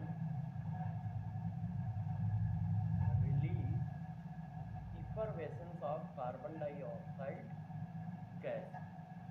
पहला उन्होंने लिख दिया फिनॉल, ये देखो। दूसरा उन्होंने लिख दिया इस तरह से,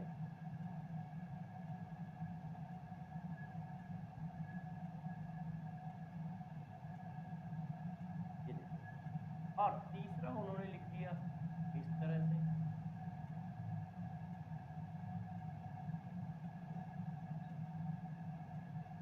और चौथा उन्होंने लिख दिया एक।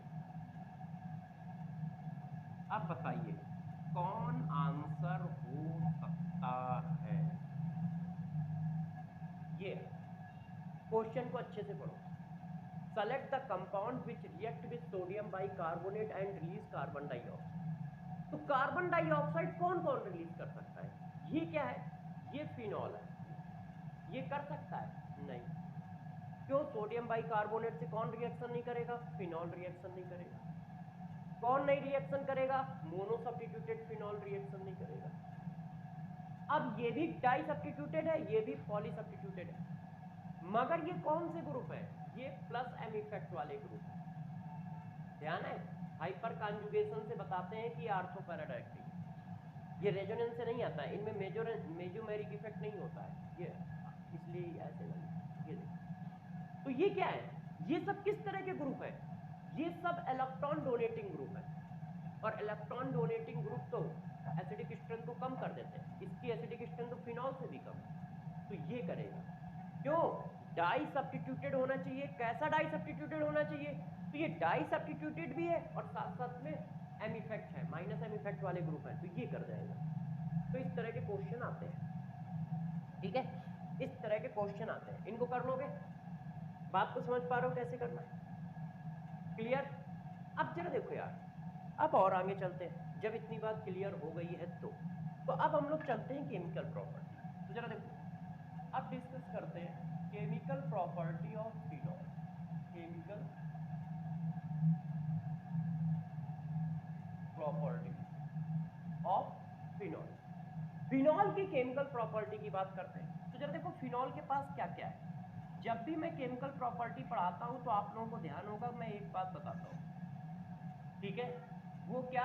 उसका नेचर, कि वो क्या कर सकता है क्या नहीं कर सकता, इतनी बात जरूर बताओ। फिनॉल के बारे में भी बताऊंगा कि वो क्या कर सकता है, क्या नहीं कर सकता है, किस तरह की केमिकल रिएक्शन कर सकता है। तो मेरे दोस्तों जरा देखो फिनॉल किस तरह की केमिकल रिएक्शन कर सकता है। मैं बार बार इस बात को फोकस करता हूं कि जरा ध्यान रखिएगा, जब भी केमिकल प्रॉपर्टी पढ़ो तो नेचर पकड़ो। नेचर पकड़ोगे तो ऑर्गेनिक को खींच पाओगे मतलब कर पाओगे। क्यों? क्योंकि एक मॉलिक्यूल के पास 2-4 नेचर से ज्यादा नहीं है, हमें डुबो जाना और उन्हीं 1-2 नेचर या हाँ 2-4 नेचर की वजह से वो रिएक्शन करता है। तो जरा देखो फिनॉल का जो ये वाला हाइड्रोजन है, ये कैसा हाइड्रोजन है? ये मेरे दोस्त acidic hydrogen, weak acidic hydrogen. यदि फिनॉल का ये हाइड्रोजन वीक एसिडिक हाइड्रोजन है तो यार ये फ्रीक्वेंटली रिएक्शन करेगा किसके साथ? इन सब के साथ। देखो यदि ये हाइड्रोजन वीक है, एक मिनट जरा रुक जा, इसको सही कर दो। अब ये लाइन सही नहीं है, इसको रफ कर दो और एक अच्छी लाइन खींचो, है ना यार दोस्त, जो सीधी हो। ये देखो ये सीधी लाइन। अब जरा देखो यार, मैंने कहा कि ये एसिडिक हाइड्रोजन है, तो एसिडिक हाइड्रोजन है तो किससे रिएक्शन करेगा? तो सिंपल सी बात है, किससे रिएक्शन करेगा? बेस से। जितनी भी बेसिक कंडीशन है उन सब से रिएक्शन करेगा। जितनी भी कैसी कंडीशन है, बेसिक कंडीशन है, उन सबसे फ्रीक्वेंटली रिएक्शन करेगा। बेसिक कंडीशन कौन कौन सी होती हैं? जैसे बेस ही डाल दो, बेस डाल दो तो बेसिक कंडीशन है। मेटल डाल दो, मेटल हाइड्राइड डाल दो, ये सब बेस ही तो है यार, है कि नहीं?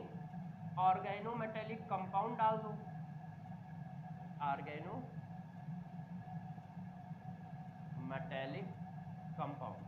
ऑर्गेनो मेटेलिक कंपाउंड का मतलब RMgX, RLI, R2C2 एक्सेट्रा, ये सब बेसिक कंडीशन है। एसिटिलाइट डाल दो,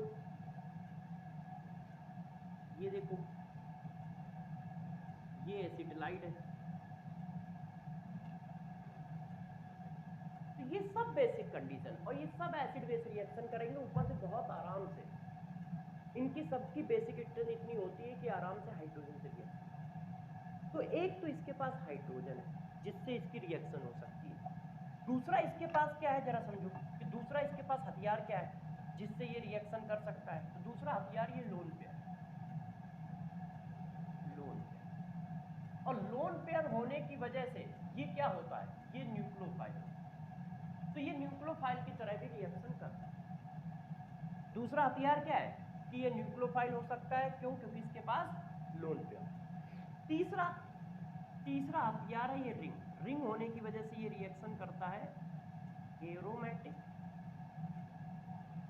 substitution reaction.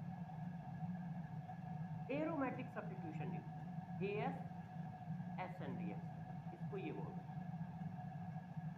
Aromatic substitution reaction. Mainly reaction इसकी दो है, एक ये वाली, एक ये वाली। न्यूक्लियोफाइल की तरह बस कम काम करता है, मगर ये दोनों में ज्यादा काम करता है। ऐसा नहीं कि करता नहीं है, करेगा मगर कम।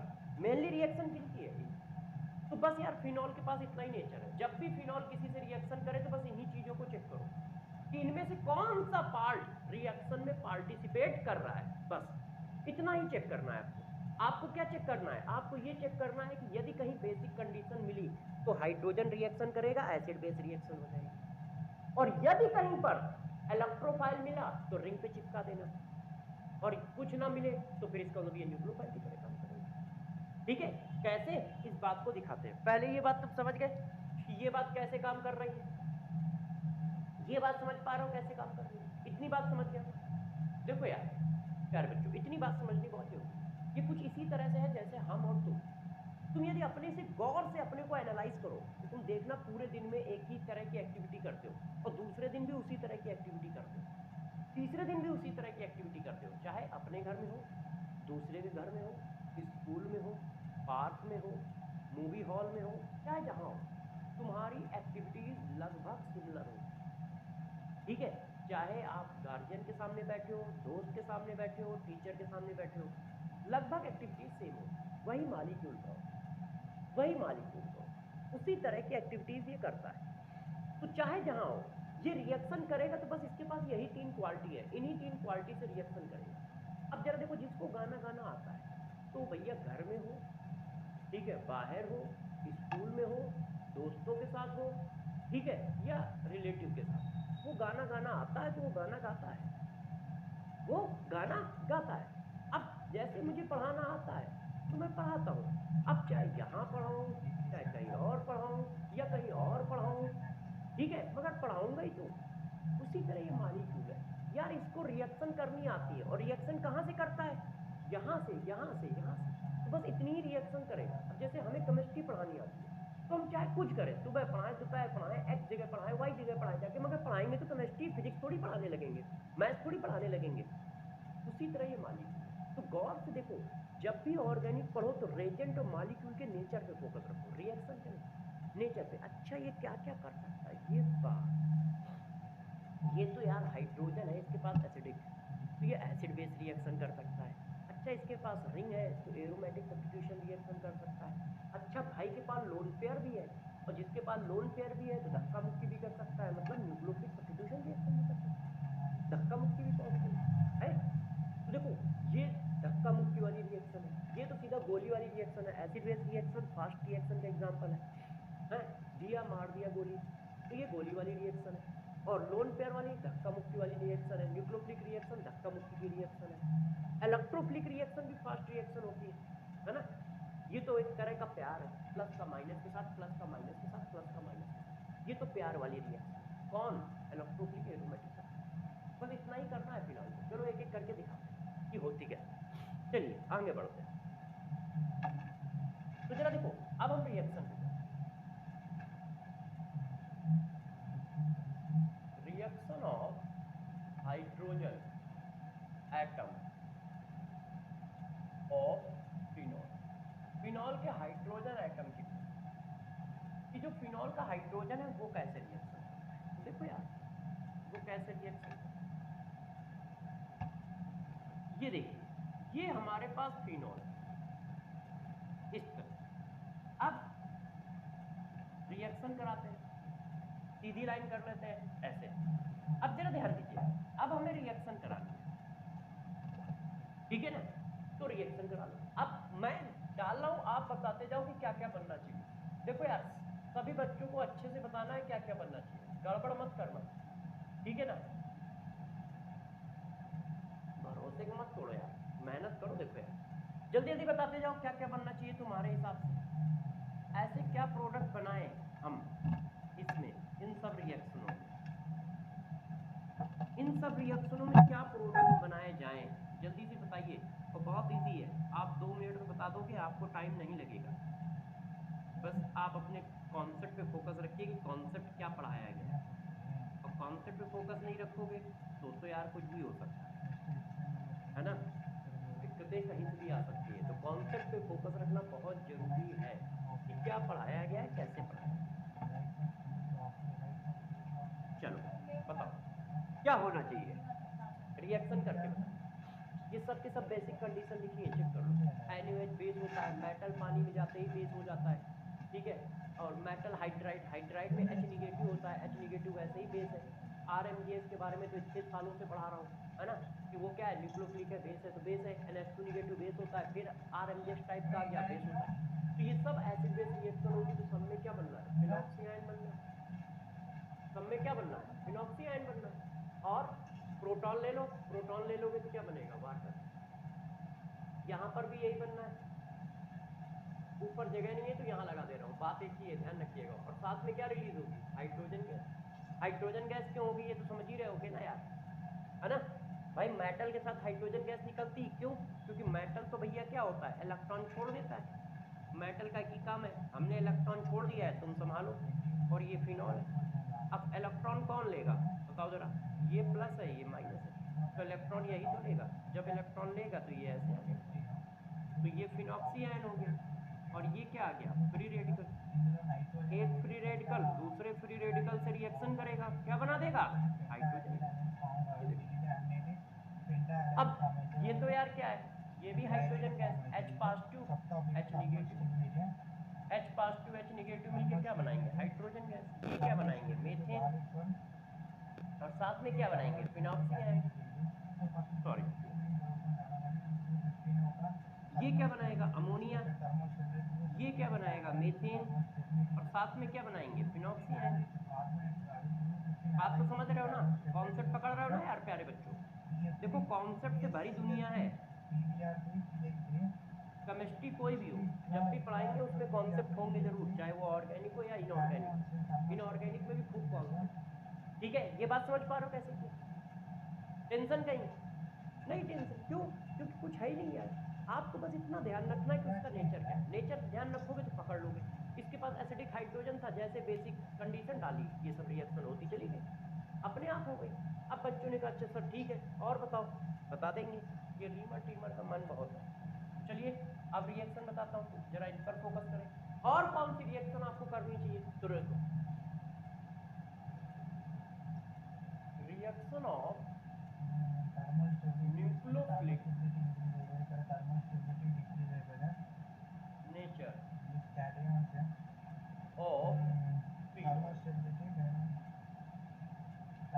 फिनॉल के न्यूक्लियोफिलिक नेचर को पकड़ते हैं कि न्यूक्लियोफिलिक नेचर ऑफ फिनॉल कैसे रिएक्शन करता है। जरा देखो यार इसकी बात करें, जरा कॉन्सेप्ट पे फोकस करिए।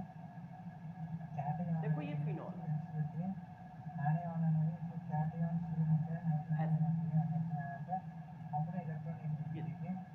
ये फिनॉल, फिनॉल के पास सेल्फ में न्यूक्लियोफाइल है, फिनॉल के पास सेल्फ में न्यूक्लियोफाइल है। तो ये क्या होता है, वीक न्यूक्लियोफाइल होता है। कौन, फिनॉल। क्यों होता है वीक न्यूक्लियोफाइल, उसका एक रीजन है कि इसके पास रेजोनेंस है, तो इलेक्ट्रॉन डेंसिटी कम हो जाती है कॉन्जुगेशन। दूसरी बात है कि ये बल्कि भी है ना। ये देखो अब हम इसको कन्वर्ट कर देते हैं किसमें, यदि हम इसमें थोड़ा सा बेस डाल दें, यदि हम इसमें थोड़ा सा बेस डाल दें तो ये बना देता है फिनॉक्सियान। ये ऐसे। अब जरा प्यारे बच्चों समझो, फिनॉक्सियान क्या है, इससे better nucleophile, better than phenol, better than phenol.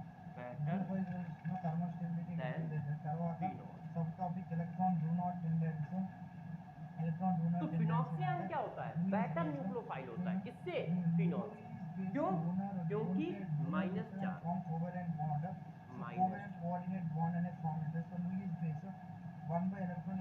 तो जो फिनॉक्सियान होता है वो बेटर न्यूक्लियोफाइल होता है फिनॉल।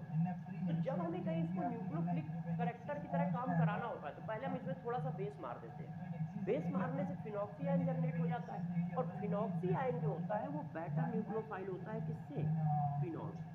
यदि न्यूक्लियोफाइल स्ट्रेंथ की बात करें तो यार फिनॉल की न्यूक्लियोफिलिक स्ट्रेंथ कम है, क्यों, क्योंकि इसके पास निगेटिव चार्ज नहीं है, और जबकि फिनॉक्सियान की ज्यादा है क्योंकि इसके पास निगेटिव चार्ज है। ये देखो तो यदि हमें कहीं न्यूक्लियोफिलिक रिएक्शन करानी होती है तो हम क्या करते हैं, फिनॉक्सियान बना देते हैं। फिनॉक्सियान आने से दो चीज हो जाती है, न्यूक्लियोफिलिक करेक्टर बढ़ जाता है, और न्यूक्लियोफिलिक करेक्टर बढ़ जाता है तो रिएक्शन क्या है, आसानी से हो पाती है, रिएक्शन आसानी से हो पाती है, रिएक्टिविटी बढ़ जाती है। तो जब भी कहीं हमें न्यूक्लियोफिलिक का नेचर बढ़ाना है कि नहीं यार न्यूक्लियोफाइल की तरह काम तो कर रहा है मगर पावर कम है, थोड़ी पावर बढ़ा ले, तो थोड़ा सा बेस मार दिया, जैसे ही बेस मार देते तो वो फिनॉक्सियान में कन्वर्ट हो जाता है, और फिनॉक्सियान की रिएक्टिविटी ज्यादा होती है फिनॉल से, क्यों, क्योंकि वो बेटर न्यूक्लियोफाइल होता है। तो जरा देखो जब भी कहीं करना होगा तो हम ऐसे करेंगे। तो अब इसी बात को थोड़ा सा आगे बढ़ाते हैं, एसाइलेशन, एसाइलेशन ऑफ,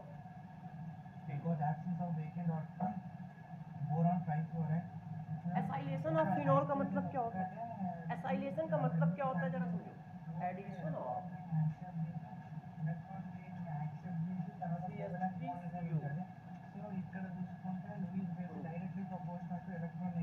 एसाइलेशन का मतलब ये एसाइल ग्रुप होता है, इसको ऐड करना। अब ये ऐड कैसे होता है ये मैं बताता हूँ, ये एसाइल ग्रुप ये इसका एडिशन, जब भी कहीं एडिशन करना होता है मतलब एसाइलेशन करना होता है वहां पे दो रेजेंट होते हैं, इसके दो रेजेंट हैं एसाइलेशन करना।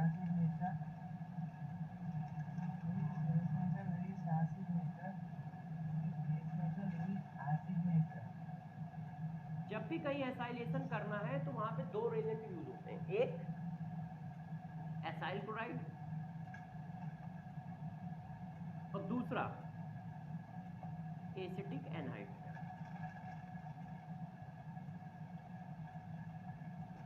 ये देखो एसाइलेशन के दो रेजेंट, या तो ये या तो ये, इनमें से कोई भी डाल के हम एसाइलेशन करा सकते हैं। अब करते कैसे, तो जरा देखो कहानी को आगे ले चलते हैं, बात को समझिए। देखो ये हमारे पास फिनॉल है ऐसे, इस तरह। अब फिनॉल की रिएक्टिविटी बढ़ानी है तो मैंने क्या किया, मैंने इसमें NaOH डाल दिया ऐसे, तो क्या हुआ, रिएक्टिविटी बढ़ गई। अब मैंने क्या डाल दिया, एसाइल क्लोराइड, मैंने क्या डाल दिया, एनहाइड्राइड, इस तरह। अब जरा गौर से देख के बताओ, अभी तक मैंने जो फिनॉल के बारे में बताया है उसमें से कौन सी पॉसिबिलिटी है, क्या ये हाइड्रोजन है? भाई फिनॉल के पास हाइड्रोजन है, फिनॉक्सी आयन के पास तो हाइड्रोजन भी नहीं है। दूसरी बात, क्या ये एसिडिक बेसिक है? एसिटाइल क्लोराइड बेसिक होता है, एनहाइड्राइड बेसिक होता है, नहीं। तो अब यहाँ होने को बचा क्या है, सिंपल सी बात है, ये न्यूक्लियोफाइल है, बैक से अटैक मारेगा, बाहर कर देगा। तो इसने क्या किया, न्यूक्लियोफाइल है, बैक से अटैक मार के Cl को बाहर कर दिया। तो ये इस तरह से आ गया, ये देखो भाई ऐसे अटैक करेगा ये Cl, इसी तरह से इसमें भी अटैक करेगा, ये बाहर हो गया। तो यहाँ पर भी एसाइलेशन हो गया। ये देखो, ये देखो, तो क्या हुआ, ये न्यूक्लियोफाइल की तरह काम कर रहा है, अटैक किया बाहर कर दिया, न्यूक्लियोफाइल की तरह काम कर रहा है, अटैक किया बाहर। इसको क्या बोलते हैं, एसाइलेशन बोलते हैं। और करते कैसे, इस तरह से करते। अब आप समझ गए होंगे कि यार ये न्यूक्लियोफाइल की तरह जब भी काम करेगा तो बेस से रिएक्शन करके बेटर न्यूक्लियोफाइल बन जाएगा फिनॉक्सी आयन, वो फिनॉक्सी आयन फर्दर अटैक करेगा। चाहे तो इसका एक एग्जांपल और समझ सकते हैं, जैसे आपको ये बात समझ में आ जाए कि करते कैसे।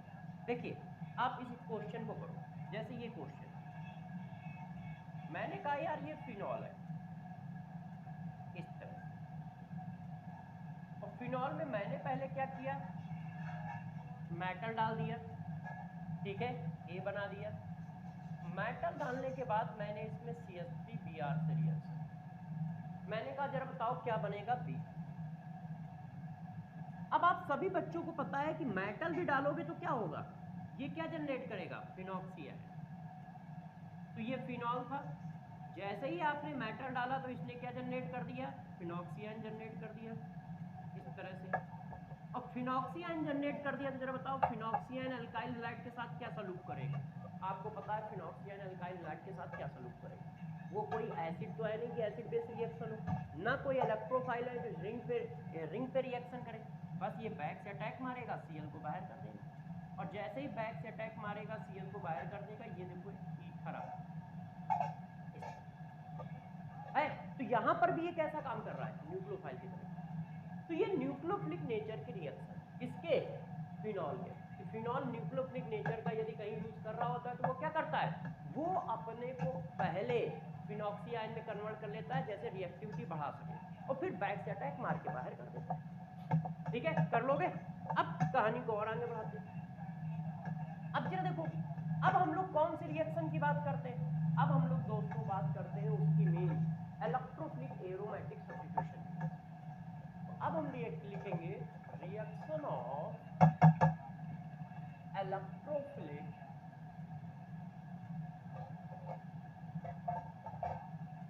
एरोमेटिक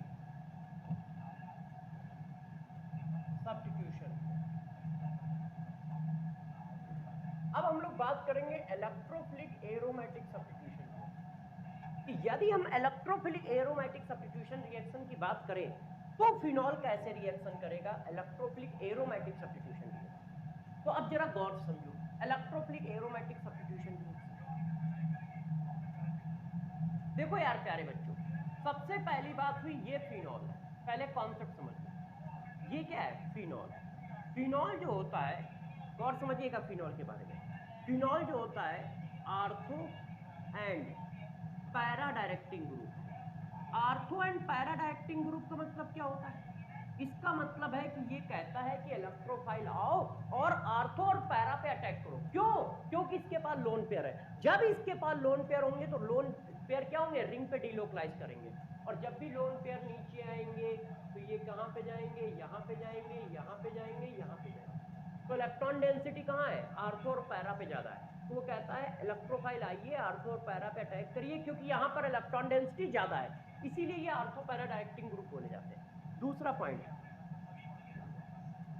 हाईली एक्टिवेटेड होते हैं, हाईली एक्टिवेटिंग ग्रुप होते हैं, एक्टिवेटिंग ग्रुप होते हैं, मतलब इसकी रिएक्टिविटी बहुत ज्यादा होती है। मान लो इससे भी ज्यादा रिएक्टिविटी बढ़ानी हो तो थोड़ा सा बेस मार दो।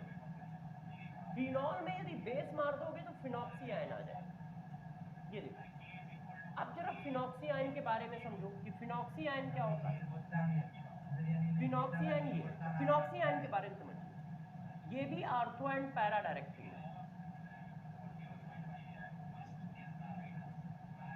ये भी किसी चीज को कहां लगाएगा? आर्थो और पैरा पे, क्योंकि जिसके पास भी लोन पेयर होते हैं वो सब आर्थो पैरा पे लगाते हैं, क्योंकि लोन पेयर नीचे आते हैं, आर्थो पे जाते हैं, पैरा पे जाते हैं। ये बात मैं कई बार डिस्कस कर चुका हूं। हाईली एक्टिवेटेड ग्रुप होता है, बहुत एक्टिवेटेड ग्रुप होता है। आप ये मान के चलो ये फिनॉल से भी ज्यादा एक्टिवेटेड होता है। रिएक्टिविटी जो है फिनॉक्सी आयन की वो फिनॉल से भी ज्यादा है। ये देखो, फिनॉल से भी ज्यादा रिएक्टिव है फिनॉक्सी आयन। क्यों?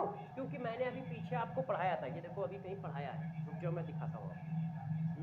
ये वाली जगह, यहां पर जरा आओ, फिर इससे नहीं, इससे पहले थोड़ा सा एक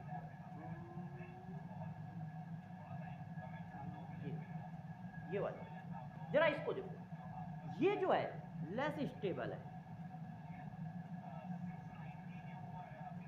और ये जो है प्यारे बच्चों ये मोर स्टेबल सिचुएशन है। वो क्या है? लेस स्टेबल सिचुएशन है, और ये मोर स्टेबल सिचुएशन है। जब ये मोर स्टेबल सिचुएशन है तो इसका मतलब वो तेजी से इलेक्ट्रॉन को नीचे लाता है। और क्यों? क्योंकि यहां पर चेक करो न्यूट्रल है और यहां पर प्लस है। इसी वजह से फिनॉल खुद एक एक्टिवेटेड ग्रुप है, मगर ये फिनॉल से भी ज्यादा बेटर एक्टिवेटेड ग्रुप होता है। कौन? Phenoxy ion. तो यदि हमें कहीं पर इलेक्ट्रोफिलिक एरोमेटिक सब्स्टिट्यूशन रिएक्शन के लिए रिएक्टिविटी बढ़ानी पड़ेगी तो हम थोड़ा सा बेस मार देंगे ऐसे। तो जब हम इसमें थोड़ा सा बेस मार देंगे तो रिएक्टिविटी प्यारे बच्चों क्या होगा? और बढ़ जाएगी। रिएक्टिविटी क्या होगा? और बढ़ जाएगी। तो यदि इलेक्ट्रोफिलिक एरोमेटिक सब्स्टिट्यूशन रिएक्शन करानी है तो फिनॉल क्या है? आर्थो पैरा डायरेक्टिंग है और हाईली एक्टिवेटेड ग्रुप। और यदि हमें और भी रिएक्टिविटी चाहिए कि मान लो कोई ऐसा इलेक्ट्रोफाइल है जो न्यूट्रल है, तो और रिएक्टिविटी चाहिए, तो और रिएक्टिविटी चाहिए तो फिनॉक्सी आयन बना दो। फिनॉक्सी आयन फिनॉल से भी ज्यादा रिएक्शन करता है, फिनॉल से भी ज्यादा रिएक्टिव होता है। क्यों? क्योंकि उसका जो कॉन्जुगेट बनता है वो ज्यादा स्टेबल होता है, जो रेजोनेंस करता है। इसके रेजोनेटिंग स्ट्रक्चर ज्यादा स्टेबल होते हैं इससे। इतनी बात क्लियर है? अब हम इनकी रिएक्शन पे चलते हैं, तो गौर से समझो इनकी रिएक्शन। बचपन वाली रिएक्शन हम सबसे पहले करेंगे, मतलब नाइट्रेशन, सल्फोनेशन, हैलोजिनेशन, है ना? तो जरा देखो इसका हैलोजिनेशन और नाइट्रेशन खूब इंपॉर्टेंट है। तो हम इसका सबसे पहले करते हैं हैलोजिनेशन। देखो फिनॉल का हैलोजिनेशन दो तरह से होता है। कैसे कैसे होता है जरा देखो। हमने फिनॉल का हैलोजिनेशन किया, Br2 से रिएक्शन कराई, ठीक है। यदि Br2 से रिएक्शन आप ऐसे कराते हो, एक मिनट इसको अच्छा बना,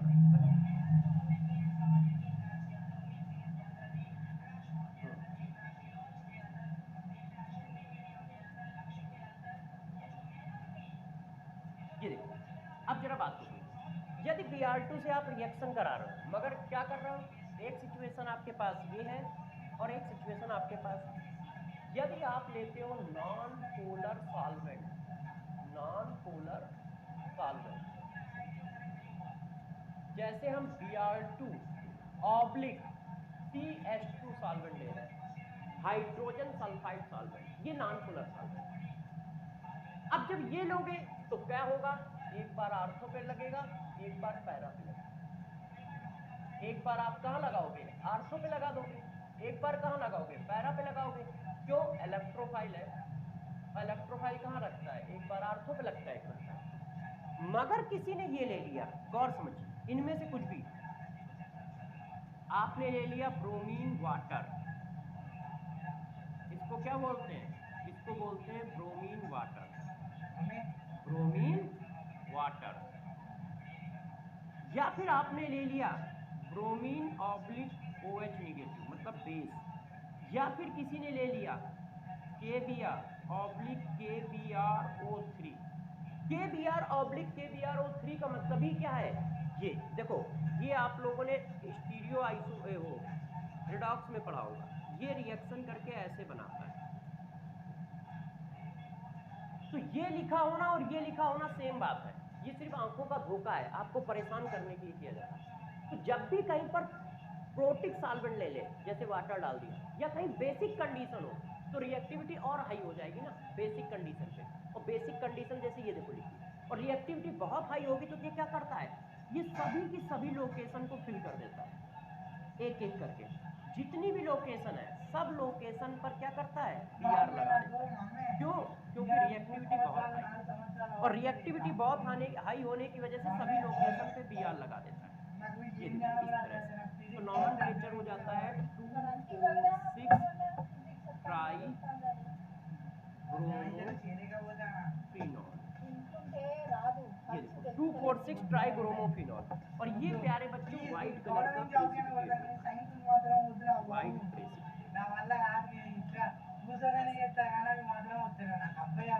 तो जरा गौर से समझो, इसकी रिएक्शन इंपॉर्टेंट है। यदि नॉन पोलर सॉल्वेंट हुआ तो सिर्फ मोनो डेरिवेटिव बनाएगा, आर्थो पैरा। मगर यदि कहीं वाटर पड़ा है, बेसिक कंडीशन पड़ी है, तो ध्यान रखना ये सभी की सभी लोकेशन को फिल कर देगा। क्यों, क्योंकि रिएक्टिविटी बढ़ जाती है, और रिएक्टिविटी बढ़ जाती है तो जितनी भी आर्थो पैरा लोकेशन है सब की सब फिल कर देता है। रिएक्टिविटी बढ़ जाती है तो जितनी भी आर्थो पैरा लोकेशन है सब की सब फिल कर देता है। ये देखो, और बनाता क्या है, 2,4,6 ट्राई ब्रोमोफिनॉल, व्हाइट कलर का प्रेसिपिटेट। तो जब हम इसका हैलोजिनेशन कराते हैं, तो हैलोजिनेशन कराते समय हमें दो बातें याद रखनी है कि जब भी कहीं हैलोजिनेशन हो रहा हो तो पहली बात हमें ये याद रखनी है कि Br2 के साथ पड़ा है। यदि कोई नॉन पोलर सॉल्वेंट है तो सिर्फ आर्थो और पैरा डेरिवेटिव बनाएगा, मगर यदि पोलर सॉल्वेंट है, बेसिक सॉल्यूशन है, ऐसा कुछ है, तो हमेशा ध्यान रखना जितनी लोकेशन है सबकी सब भर देगा। और इसमें इलेक्ट्रोफाइल कौन होता है, हो सकता है वो इलेक्ट्रोफाइल पूछे तो ध्यान रखना Br2 इलेक्ट्रोफाइल है। कितनी बात क्लियर है, बात को समझ पा रहे हो कैसे। अब जरा देखो नेक्स्ट नंबर, इसी तरह से होता है नाइट्रेशन। अब हम नाइट्रेशन की बात करें, यदि इसका नाइट्रेशन कराया जाए तो कैसे, डिट्टो सेम कॉन्सेप्ट है, सब कुछ सेम है। देखो ये फिनॉल, यदि फिनॉल का नाइट्रेशन कराना है तो नाइट्रेशन होता है कंसंट्रेट HNO3 या डाइल्यूट HNO3 की जगह एंड H2SO। नाइट्रेशन ये होता है ना, और नाइट्रेशन का इलेक्ट्रोफाइल कौन होता है, ये होता है। अब जरा देखो वही बात यहां फिर से आ रही है, जरा बात को समझो।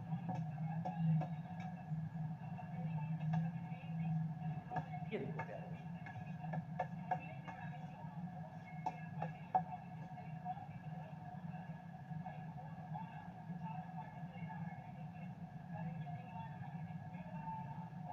ये देखो अब क्या करना है, किस तरह से करना है जरा देखिए। यदि आप नाइट्रेशन करा रहे हो तो नाइट्रेशन में भी हमें ये चेक करना है, यदि डाइल्यूट आपने ले रखा है, डाइल्यूट HNO3 ले रखा है, तो क्या होगा, सिर्फ आर्थो और पैरा पे जाएगा। पावर कम है तो आर्थो पे लगा देगा और पैरा पे लगा देगा, ऐसा इस तरह। इसमें से आप सभी जानते हो कि ये मेजर होगा। क्यों मेजर होगा, क्योंकि हाइड्रोजन बॉन्डिंग। मगर यदि आपने कहीं कंसंट्रेटेड HNO3 ले लिया, या फिर वेपर ऑफ HNO3 ले लिया तो रिएक्टिविटी बढ़ जाएगी, और रिएक्टिविटी बढ़ जाएगी तो सारी की सारी लोकेशन को ये फिल कर देगा। जितनी लोकेशन है सब की सब फिल हो जाएगी। ये देखो ऐसे। इसको क्या बोलते हैं? तो इसको यार जरा देखो क्या बोलते हैं। 1 2 3 4 5 6। इसका नाम क्या होगा? 2 4 6 ट्राई नाइट्रोफिनॉल।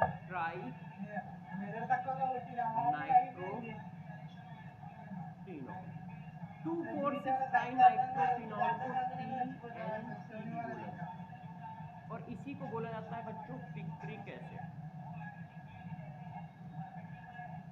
ये जो होते हैं येलो कलर के क्रिस्टल होते हैं, येलो कलर क्रिस्टल। ये तो जरा गौर से बात को समझिए।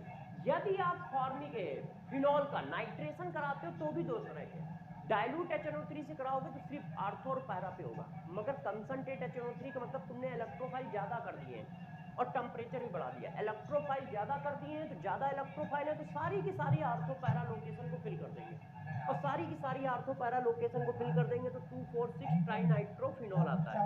इसी को TNP कहते हैं, इसी को पिक्रिक एसिड कहते हैं। एक्सप्लोसिव होता है, बम बनाने के काम में आता है 2,4,6 ट्राइनाइट्रोफिनॉल, है ना। अभी दिवाली आएगी, अभी तो होली है, फिर दिवाली आए तो अपना यूज कर लेना। तो बात समझ पा रहे हो कैसे होता है नाइट्रेशन भी इसी तरह से। पावर बढ़ी नहीं कि सब जगह चिपका देगा। क्यों चिपका देगा? क्योंकि रिएक्टिविटी बहुत हाई है ना इसकी। और करना क्या है, इलेक्ट्रोफाइल देखा चिपका दिया, इलेक्ट्रोफाइल देखा चिपका दिया। बात समझ पा रहे हो कैसे करोगे? कोई दिक्कत तो नहीं समझ रहे ना? अब यार कहानी को थोड़ा और आगे ले चलते हैं। और आगे क्या ले चलते हैं जरा देखो, और आगे क्या ले चलते हैं, गौर से समझिए। अब जरा देखिए, अब हम लोग बात करते हैं किसकी, इसकी టిష్యూస్ అంటే ఏంటి తెలుసా లోపల నరాలు ఉంటాయి చూసావా బ్రెయిన్ లోపల నరాలు ఫామ్ అయ్యాయి అందరికి ఫామ్ అవుతలేవు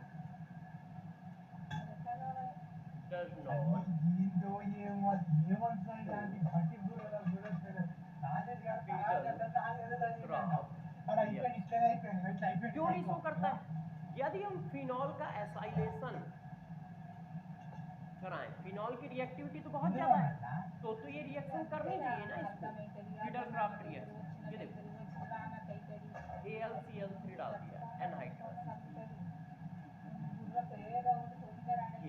और ये क्या है, फिडरक्राफ्ट रिएक्शन। तो इसको तो फिडरक्राफ्ट रिएक्शन करनी चाहिए, मगर ये रिएक्शन नहीं करता है। क्यों नहीं करता है? तो जरा बताता हूँ कि ऐसा क्या है। नो रिएक्शन, नो रिएक्शन, या फिर कह सकते हैं पुअर यील्ड, बहुत पुअर यील्ड बनती है।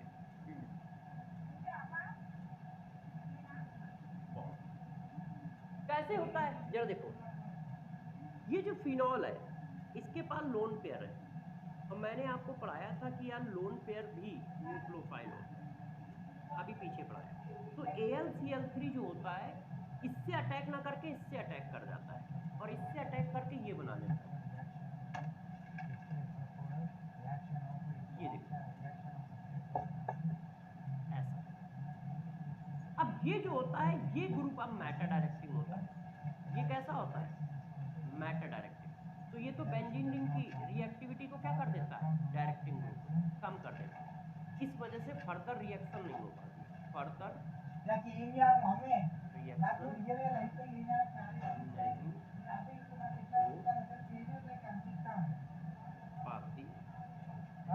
तो जरा गौर से बात को समझो।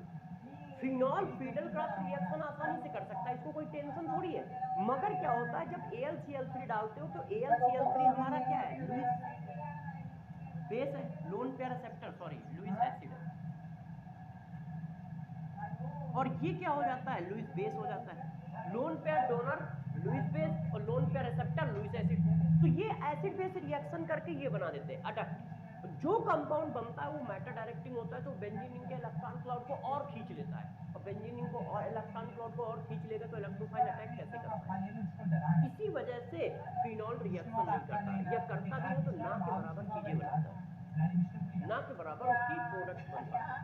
तो इसी वजह से कहा जाता है कि रिएक्शन नहीं करता है। पुअर यील्ड, नहीं तो कहीं पोस्टर में पुअर यील्ड आ गया तो कोई बच्चा पुअर यील्ड लिख देगा। तो ना के बराबर रिएक्शन हो।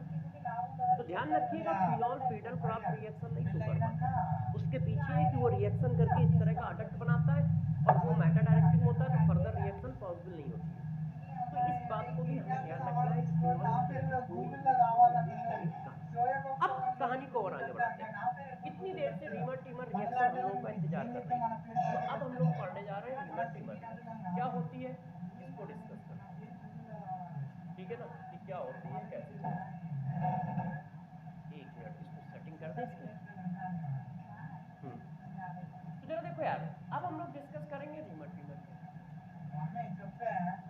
ये क्या है, एक नेम रिएक्शन है, इंपॉर्टेंट नेम रिएक्शन से क्वेश्चन आते हैं, नेम रिएक्शन से क्वेश्चन आते हैं। तो जरा देखो होती क्या है। तो पहले तो नेम रिएक्शन है, तो इसकी रिएक्शन होता क्या है कि जब आप फिनॉल की रिएक्शन क्लोरोफॉर्म के साथ कराते हैं और 3 मोल ऑफ तो बनता है हमारे पास क्या, तो मेन प्रोडक्ट बनता है ये और साथ में ये माइनस प्रोडक्ट होता है, ना के बराबर बनता है, और बनता है हमारे पास KCl పొద్దున కింద అన్నం తిన్న గంట సేపు కూర్చుంటాడు और बनता है వచ్చి ఆడ కూర్చున్నా कार्बन ఇస్తానంటే మైను అని ये చెప్తాడు बनेगा ఉద్దకం और అవుతాడు वाटर। इसमें से ये मेन प्रोडक्ट होता है लेजर प्रोडक्ट, మమ్మీ నిన్న పేపర్ రాయమని इसको बोलते हैं सैलिसल्डिहाइड। ये ऐसे। अब जरा एक एक करके बताता हूँ कि कहानी। जब फिनॉल की रिएक्शन क्लोरोफॉर्म के साथ इन प्रेजेंस ऑफ बेस की जाती है तो सैलिसल्डिहाइड फॉर्म होता है। हाइड्रोजन बॉन्डिंग की वजह से ये स्ट्रांग होता है, मतलब मेन प्रोडक्ट आता है। ठीक है, जैसे जनरली क्या होता है, पैरा वाला मेन प्रोडक्ट होता है, मगर यहाँ पैरा वाला नहीं है, देखो आर्थो वाला मेन प्रोडक्ट। तो ध्यान रखिएगा, पहला पॉइंट है कि आप ये याद रखें कि मेन प्रोडक्ट कौन है हमारा। पहला पॉइंट क्या है कि मेन प्रोडक्ट पर फोकस करें, मेन प्रोडक्ट हमारा क्या बनना है। तो मेन प्रोडक्ट हमारा कौन है, ये है मेन प्रोडक्ट हमारा कौन है, ठीक है। इसकी स्टेबिलिटी ज्यादा है, ये मेन प्रोडक्ट है, नाम क्या है, सैलिसल्डिहाइड। काम कैसे करता है तो जरा देखो, एक एक करके काम करते हैं, इसकी मैकेनिज्म बताते हैं और सारे पॉइंट बताते हैं। तो गौर से इस बात को समझिएगा, पहला पॉइंट जो बच्चों को याद होना चाहिए, ठीक है, how many base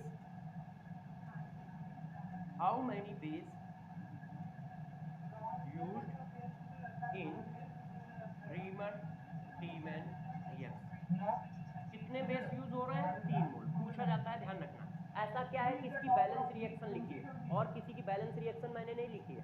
name reaction जितनी है उनकी बैलेंस रिएक्शन जरूर लिखा करो, क्योंकि खूब पूछा जाता है ये बात। ठीक है, कितने मोल बेस यूज होंगे, 3 मोल। कहाँ कहाँ यूज होंगे मैं बताता जाऊंगा। आप देखो इसकी मैकेनिज्म बताता हूं। सबसे पहले ये देखो क्लोरोफॉर्म है। क्लोरोफॉर्म मेरे दोस्त क्या होता है, एसिडिक होता है, और थोड़ा मोड़ा नहीं, बहुत एसिडिक होता है। ये देखो उसका रीजन क्या है, आई इफेक्ट। आई इफेक्ट की वजह से इलेक्ट्रॉन विड्रॉइंग ग्रुप होते हैं, ये इलेक्ट्रॉन खींच लेते हैं, ऐसे इलेक्ट्रॉन खींच लेते हैं। तो जब ये इलेक्ट्रॉन खींच लेते हैं तो ये हाइड्रोजन एसिडिक हो जाता है, माइनस आई इफेक्ट की वजह से। तो ये क्या है, क्लोरोफॉर्म एक एसिड है, और सभी लोगों को पता है, आपने क्या लिया है, KOH, एक बेस, ये KOH, और ये क्या है, बेस। अब बताओ एसिड बेस रिएक्शन होगी, तो एसिड बेस रिएक्शन होगी तो ये बन जाएगा, ये इसी को कहते हैं CCl3 निगेटिव, और साथ में क्या बन जाएगा, वाटर। पहला स्टेप होता है एसिड बेस रिएक्शन, और acid base reaction fast reaction का एग्जांपल है, ये हुआ। ठीक, अब जरा आप अच्छे से ध्यान दो, बेस कहाँ कहाँ लग गया है। मैं बेस के लिए आपको बताता जाऊंगा बेस कहाँ कहाँ यूज हो रहा है। क्यों, क्योंकि ये क्वेश्चन पूछा जाता है, ये पूछा जाता है कितने मोल बेस लगे। तो 3 मोल बेस यदि आपको याद है तो कोई बात नहीं है, मगर यदि कहीं पूछा जाए कि कहाँ कहाँ खर्च हुए हैं, तो ये देखो, वैसे ये कभी नहीं पूछते कहाँ कहाँ खर्च हुए, ये जरूर पूछते कितने मोल है। अब जरा बात को आगे बढ़ाते हैं, इसको देखो। अब क्या हुआ, ये जो आता है C निगेटिव, सॉरी, ये देखो, अब जो हमारे पास आया है ये, एक मिनट यार, कहाँ चला गया पेज, ये, हाँ, अब जो हमारे पास प्यारे बच्चों ये आया है, इसके बारे में सुनो। ये अपने को स्टेबलाइज करता है कैसे, इस तरह से Cl निकाल देता है। तो जब Cl निकाल देगा तो ये इलेक्ट्रॉन तो ऐसे ही रहेंगे ना, और Cl निकल गया, तो ये माइनस चार्ज जो था वो न्यूट्रल में कन्वर्ट हो अब माइनस चार्ज जब न्यूट्रल में कन्वर्ट हुआ तो जरा बताओ इसने किस कार्बन से, जिस कार्बन को आप पहला कार्बन कह रहे हो उसी से कुछ निकल गया है, इसको कहा जाता है अल्फा एलिमिनेशन। तो कभी कभी ये भी पूछते हैं, कभी कभी ये भी बात पूछते हैं कि अल्फा एलिमिनेशन होता है कि नहीं होता है, तो ध्यान रखना अल्फा एलिमिनेशन इसी में होता है। इसको क्या बोलते हैं? Alpha elimination. ये देखो इस बात को जरा ध्यान दो, इंपॉर्टेंट पॉइंटों को या कुछ ना कुछ बताता जाऊंगा। तो इस बात को अल्फा एलिमिनेशन बोलते हैं। और ये जो बना ये क्या होता है? ये इसका इलेक्ट्रोफाइल है। देखो इलेक्ट्रॉन डिफिशिएंट है, इसके पास 6 इलेक्ट्रॉन है, तो ये एक इलेक्ट्रोफाइल होता है। मगर ये इलेक्ट्रोफाइल कैसा होता है? Weak electrophile. इसका नाम क्या होता है? इसका नाम होता है डाई फ्लोरोकार्बीन। पूछा जाता है इसका नाम भी, डाई फ्लोरोकार्बीन। और ये कार्बीन कैसा है? सिंगलेट कार्बीन है। यदि आप लोगों ने कार्बीन के बारे में पढ़ा होगा तो कार्बीन दो तरह के होते हैं, सिंगलेट और ट्रिपलेट। तो ये सिंगलेट कार्बीन, तो इसकी दोनों इंफॉर्मेशन इंपॉर्टेंट है, पूछी जाएगी। क्या पूछा जाएगा? पूछा ये जाएगा, देखो पूछा आपसे ये जाएगा कि रीमर टीमर रिएक्शन का इलेक्ट्रोफाइल कौन होता है? कैसा? तो इलेक्ट्रोफाइल कौन होता है? डाइफ्लोरोकार्बन होता है। फिर आपसे ये पूछा जाएगा ये कैसा इलेक्ट्रोफाइल है? ये वीक इलेक्ट्रोफाइल है क्योंकि ये न्यूट्रल है। ये कैसा है? न्यूट्रल है, और न्यूट्रल होने की वजह से ये वीक इलेक्ट्रोफाइल है। दूसरी बात, इसका नाम क्या है? डाइक्लोरोकार्बन है। किस तरह का कार्बन है? सिंगलेट कार्बन है। तो क्या है? अल्फा एलिमिनेशन होता है, इलेक्ट्रोफाइल कौन होता है? डाइक्लोरोकार्बन होता है, वीक इलेक्ट्रोफाइल होता है, नाम सिंगलेट होता है, डाइक्लोरोकार्बन। ठीक है, इसकी मैकेनिज्म की अपने को जरूरत नहीं है, मगर मैकेनिज्म में जो छोटे छोटे पॉइंट बन रहे हैं उनकी जरूरत है, वो सब पूछे जाते हैं क्योंकि नेम रिएक्शन। ये देखो पहला पॉइंट समझ पाए, फिनॉल की रिएक्शन जब क्लोरोफॉर्म के साथ इन प्रेजेंस ऑफ बेस कराई जाती है तो सल्फेल्डिहाइड बनता है। सल्फेल्डिहाइड में ये वाला प्रोडक्ट मेजर होता है, ध्यान रखना ये वाला नहीं होता है ड्यू टू हाइड्रोजन बॉन्डिंग। ठीक है, अब दूसरी बात, पूरी रिएक्शन में कितने मोल बेस यूज होंगे? 3 मोल बेस होंगे। पहली रिएक्शन एसिड बेस रिएक्शन है, क्लोरोफॉर्म हमारा एसिड होता है due to minus I effect of 3 hydrogen group, इसलिए एसिड बेस रिएक्शन हुई। Acid base reaction first reaction का एग्जांपल। दूसरा स्टेप होता है अल्फा एलिमिनेशन। क्या होता है? जब Cl निकलता है, Cl निकलने को अल्फा एलिमिनेशन बोलते हैं क्योंकि एक ही कार्बन से, जिस कार्बन पे हैलोजन है उसी से निकलना है। यदि इसके एडजेसेंट वाले से निकलता है तो बीटा एलिमिनेशन बोलते हैं। जो बनता है उसको डाइक्लोरोकार्बन बोलते हैं, वो वीक इलेक्ट्रोलाइट है, वीक इलेक्ट्रोफाइल होता है, और ये सिंगलेट होता है। अब कहानी को और आगे बढ़ाते हैं। अब देखो मैकेनिज्म मैं पूरी बता रहा हूं, मगर इस मैकेनिज्म का कोई रोल नहीं है। जो जो बातों का रोल है वो मैं बताता जाऊंगा आपको, मैं इंपॉर्टेंट पॉइंट बताता जाऊंगा, क्या याद रखना चाहिए, क्या चीज तुम मिस कर सकते हो। देखो यार, अब आपने बेस डाला है, तो बेस डाला है तो एक बेस यहाँ पे खर्च होता है। क्यों? आपको पता है कि मैंने एक ही बात पढ़ाई है कि acid base reaction fast reaction है, तो यदि क्लोरोफॉर्म से रिएक्शन करेगा तो फिनॉल को थोड़ी छोड़ देगा, क्योंकि ये भी तो मेरे दोस्त एसिडिक नेचर का होता है। अभी आधे घंटे उसी में बर्बाद तो करके आए हैं कि एसिडिक नेचर का। तो जब केवल डालोगे तो वो क्या करेगा? क्लोरोफॉर्म से रिएक्शन करेगा, फिनॉल को कहेगा तुम जाओ, तुम कम एसिडिक हो इसलिए तुम जाओ। ऐसा थोड़ी होगा, पहले ज्यादा एसिडिक वाले से रिएक्शन करेगा, फिर कम एसिडिक वाले से रिएक्शन करेगा, और जब यहाँ पे रिएक्शन करेगा तो ये कन्वर्ट कर देगा फिनॉक्सी आयन ऐसे। अब जरा देखो फिनॉक्सी आयन के बनने से हमें क्या आराम मिला? ये QH एक और खर्च हो गया। देखो टोटल 3 खर्च होने हैं, एक यहाँ खर्च हुआ और एक यहाँ। अब जरा देखो यार दोस्त, इस बात को थोड़ा और कहानी को और आगे बढ़ाते हैं। ये फिनॉक्सी आयन बना, फिनॉक्सी आयन बेस डालने के 2 रीजन है, एक तो बेस इलेक्ट्रोफाइल को जनरेट कर रहा है, दूसरा ये फिनॉल की रिएक्टिविटी को भी बढ़ा रहा है। तो किसी ने कहा फिनॉल खुद हाईली रिएक्टिव होता है, हमने खुद लिखा है हाईली एक्टिवेटेड है, तो फिनॉल की रिएक्टिविटी बढ़ाने की क्या जरूरत है? तो मेरे दोस्त फिनॉल को रिएक्टिविटी बढ़ाने की जरूरत है क्योंकि तुम्हारा इलेक्ट्रोफाइल न्यूट्रल है और वीक है। तो बेस क्या काम करता है? इलेक्ट्रोफाइल जनरेट भी करता है और बेंजीन की रिएक्टिविटी को बढ़ाता भी है, फिनॉल की रिएक्टिविटी को बढ़ाता भी है। कैसे? फिनॉक्सी आयन बनाते। अब ये इलेक्ट्रोफाइल इस पर अटैक कर जाएगा। अब इलेक्ट्रोफाइल कैसे अटैक करेगा? तो आपको पता है कैसे अटैक करेगा। जरा देखो, एक मिनट में इसको जरा बॉन्ड सही कर दूं, क्योंकि ये वाले बॉन्ड ऐसे लगाओगे, ऐसे लगाओगे ज्यादा सही है ना, ऐसे ऐसे ऐसे। अब क्या होगा? ये इलेक्ट्रॉन ऐसे आएंगे, ये इलेक्ट्रॉन ऐसे आएंगे, तो ये वाला जो फिगर है जो मैं बनाने जा रहा हूँ, ये फिगर अटैक करता है, ये फिगर अटैक करता है। क्यों? कार्बन पे निगेटिव चार्ज ज्यादा अच्छा न्यूक्लियोफाइल होता है, तो ये जो है इस तरह से इस पे अटैक करता है। जब ऐसा अटैक कर गया तो ये आ गया। गौर से देखिए, इस तरह से बातें आ गई।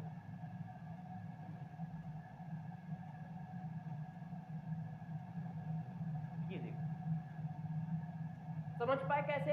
अरे भाई हाइड्रोजन तो हर कार्बन पे था ना, तो जो हाइड्रोजन था वो मैंने दिखा दिया। अब जब इस पर अटैक करेगा तो इसको इलेक्ट्रॉन मिलेंगे तो माइनस हो जाएगा, और ये वाला फिगर अटैक कर रहा है, ये वाला फिगर ऐसे। अब आपको पता है ये क्या था, अच्छे से ध्यान दो मेरे दोस्त, ये क्या है? एरोमेटिक। ऐसे, और ये क्या है? ये नॉन एरोमेटिक। अब एक एरोमेटिक है एक नॉन एरोमेटिक है, तो बुरा लगना जायज है। बुरा लगना क्या है? जायज है। क्यों? क्योंकि एरोमेटिक से नॉन एरोमेटिक जा रहा है तो स्टेबिलिटी कम हो रही है, तो वो तुरंत अपनी स्टेबिलिटी को रिकवर करता है। कैसे?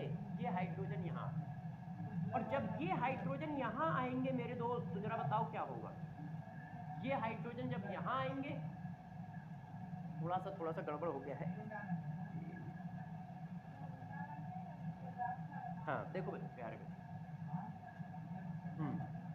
ये हाइड्रोजन यहाँ आएगा तो ये ऊपर चला जाएगा ऐसे, क्योंकि बॉन्ड अल्टरनेट लगाओगे ना। तो जरा देखिए, जब ये प्रोटॉन निकलेगा ये प्रोटॉन इसको मिल जाएगा इस तरह से, ये जो प्रोटॉन निकला है वो इसको मिल जाएगा ऐसे, तो ये आ जाएगा। अब ये क्या है? एरोमेटिक हो गया,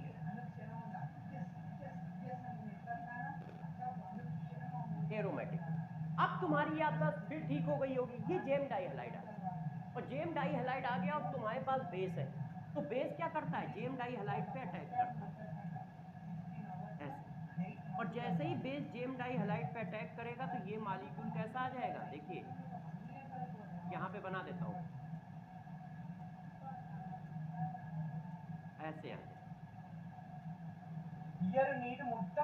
और एक OH ये ऐसे।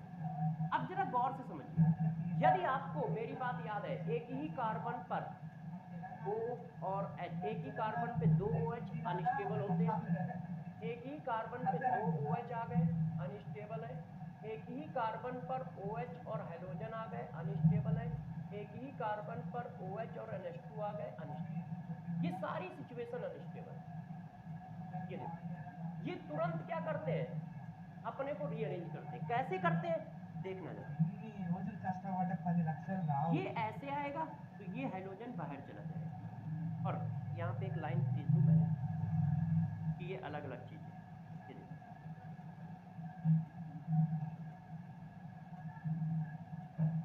ऐसे। अब जरा देखो यार, जब ये ऐसा होगा तो ये ऐसे कन्वर्ट हो जाएगा। अब देखो हमारा प्रोडक्ट बन गया है, O पर निगेटिव, और ये क्या आ गया? इधर दिखा दूं, CH ऐसे। अब इसका हम क्या कर देंगे? हाइड्रोलिसिस कर देंगे, और जैसे ही हाइड्रोलिसिस कर दोगे ये हमारा आ गया सैलिसल्डिहाइड, ये प्रोडक्ट। अब गौर समझो, क्या सर हमें इतनी मैकेनिज्म याद रखने की जरूरत है? नहीं दोस्त, आपको मैकेनिज्म याद रखने की कोई जरूरत नहीं है, आपको सिर्फ पॉइंट याद रखने। कौन कौन से देखो बता देता हूँ।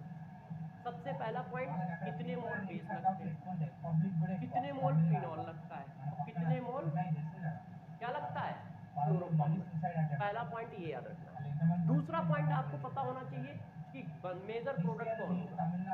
रीमैन टीमैन रिएक्शन, जब फिनॉल की रिएक्शन क्लोरोफॉर्म के साथ इन प्रेजेंस ऑफ बेस कराई जाती है तो salicylaldehyde as a major product form होता है। ठीक है, वो भी कौन सा? आर्थो डेरिवेटिव, पैरा वाला माइनस। कितने मोल बेस खर्च होते हैं? एक। क्लोरोफॉर्म कितने मोल लगता है? एक। फिनॉल कितने मोल लगता है? एक। ठीक है, बनता क्या क्या है, जरा इस रिएक्शन को समझिए ऐसे। क्लोरोफॉर्म जब बेस से रिएक्शन करेगा तो ये, अब जरा देखो, एक मोल यदि फिनॉल लगाओगे तो सिर्फ ये वाला प्रोडक्ट आएगा, ये वाला नहीं आएगा। मान लो कोई बच्चा कंफ्यूज हो तो फिर एक मोल फिनॉल लगाओगे तो ये वाला आएगा, ये वाला नहीं आएगा। मगर मैंने पॉजिटिव प्रोडक्ट दोनों लिख दिए है ना, रिएक्शन पूरी तरह से बैलेंस नहीं है, क्योंकि एक मोल फिनॉल लिया तो दो कैसे आ गए? ठीक है, तो ये वाला हटा सकते हो यदि पूरी रिएक्शन बैलेंस करनी है तो। कंफर्म पूरी बैलेंस करनी है तो बस ये हटा दो। मगर ये पॉसिबल प्रोडक्ट होता है, मान लो पॉसिबल प्रोडक्ट पूछ लिया तो तुम ये वाला नहीं बनाओगे, इसलिए मैंने लिख दिया। ठीक है, ये क्या है, इसका एक पॉसिबल प्रोडक्ट कि और पॉसिबल प्रोडक्ट क्या बन सकते हैं। तो जरा देखो, 1 मोल बेस यहाँ हमारा खर्च हो जाता है रिएक्शन में। तो ये वाली पहली वाली रिएक्शन आपको याद रखनी चाहिए, पहली वाली एसिड बेस रिएक्शन है और इसमें 1 मोल खर्च होता है। ये वाली रिएक्शन सबसे ज्यादा इंपॉर्टेंट है क्योंकि पेपरों में इसका पूछा जाना इंपॉर्टेंट है। ये पूछी जा सकती है इन द सेंस इससे बहुत सारे पॉइंट पूछे जाते हैं कि रीमर टीमर रिएक्शन का इलेक्ट्रोफाइल कौन है, रीमर टीमर रिएक्शन का इलेक्ट्रोफाइल वीक है। ठीक है, तो डाइक्लोरोकार्बिन कैसा इलेक्ट्रोफाइल होता है ये पूछ लेंगे। ठीक है, डाइक्लोरोकार्बिन क्या है, सिंगलेट कार्बिन है या ट्रिपलेट कार्बिन है ये पूछ लेंगे। ये कैसे जनरेट होता है, तो अल्फा एलिमिनेशन की रिएक्शन से जनरेट होता है। यहाँ से आपको कुछ नहीं याद रखना, ये जितना भी मैंने बताया है ये सारा मिसिंग है, इसको छोड़ दो, कोई फर्क नहीं। यहाँ से लेके यहाँ तक जो भी बताया है इसमें से कुछ याद नहीं रखना। बस मैंने बताया कि 3 मोल बेस खर्च कैसे हुए, एक यहाँ खर्च हो गया है, ठीक है, एक यहाँ खर्च हो गया है और एक यहाँ खर्च हुआ है। 3 मोल ऐसे खर्च, क्योंकि पूछा जाता है 3 मोल कहाँ खर्च हुए ये नहीं पूछा जाता, बस टोटल कितने मोल खर्च हुए ये पूछा जाता है, तो इसको समझिएगा, ये इंपॉर्टेंट है। और हमारा प्रोडक्ट क्या है, सेंसिटिव। रीमर टीमर रिएक्शन एक इंपॉर्टेंट रिएक्शन का एग्जांपल है, इसलिए इसको जरूर याद रखना। इतनी बात ठीक है, समझ गए। अब कहानी को आगे बढ़ाएं। अब जरा देखो इसी का एक एप्लीकेशन और वो एप्लीकेशन है बी पार्ट। जरा देखो बी पार्ट, यदि हम फिनॉल की रिएक्शन CCl4 से कराते इन प्रेजेंस ऑफ बेस, तो डिट्टो इसी तरह से रिएक्शन होगी, डिट्टो इसी तरह से रिएक्शन होगी और मेरे दोस्त ये बन जाएगा। इसको क्या कहते हैं, इसको कहते हैं सैलिसिलिक एसिड, सैलिसिलिक एसिड। ये सैलिसिलिक एसिड होता है इस तरह से, डिट्टो यही बात होगी, बस अब यहाँ पे क्या होगा, 3 होंगे। ठीक है, और 3 होंगे तो फिर एल्डिहाइड ना बन के एसिड बनेगा। तो ये ध्यान रखना, ये इसका एक एप्लीकेशन है, कभी कभी पूछा जा सकता है, तो इसलिए ये ध्यान रखिएगा। इसका इलेक्ट्रोफाइल ये, और ये भी कैसा है, वीक इलेक्ट्रोफाइल है। क्यों, क्योंकि न्यूट्रल है। डायरेक्ट फिनॉल जो होता है फिनॉक्सी आयन इस पर अटैक करता है और फिर उसकी हम हाइड्रोलिसिस कर देते हैं, ये आ जाता है। इसकी मैकेनिज्म की जरूरत नहीं है, प्रोडक्ट। ठीक है, इंपॉर्टेंट। अब इसी में थोड़ा सा और चेंज कर दें तो आ जाती है कोलवे स्मिथ रिएक्शन, कोलवेज होता है, कोलवेज स्मिथ रिएक्शन। ये भी एक इसी का एप्लीकेशन है। कैसा एप्लीकेशन है, यदि फिनॉल की रिएक्शन कार्बन डाइऑक्साइड से करा दे, ये इंपॉर्टेंट है, जरा ध्यान रखिएगा। फिनॉल की रिएक्शन कार्बन डाइऑक्साइड से करा दी जाए in presence of base, in presence of base, तो देखो कार्बन डाइऑक्साइड एक इलेक्ट्रोफाइल होता है, तो यहाँ पर भी हमारे पास सेम प्रोडक्ट बनता है जिसको हम कहते हैं सैलिसिलिक एसिड। बस प्रोडक्ट बनाने के तरीके हैं। ये भी क्या बनता है, सैलिसिलिक एसिड।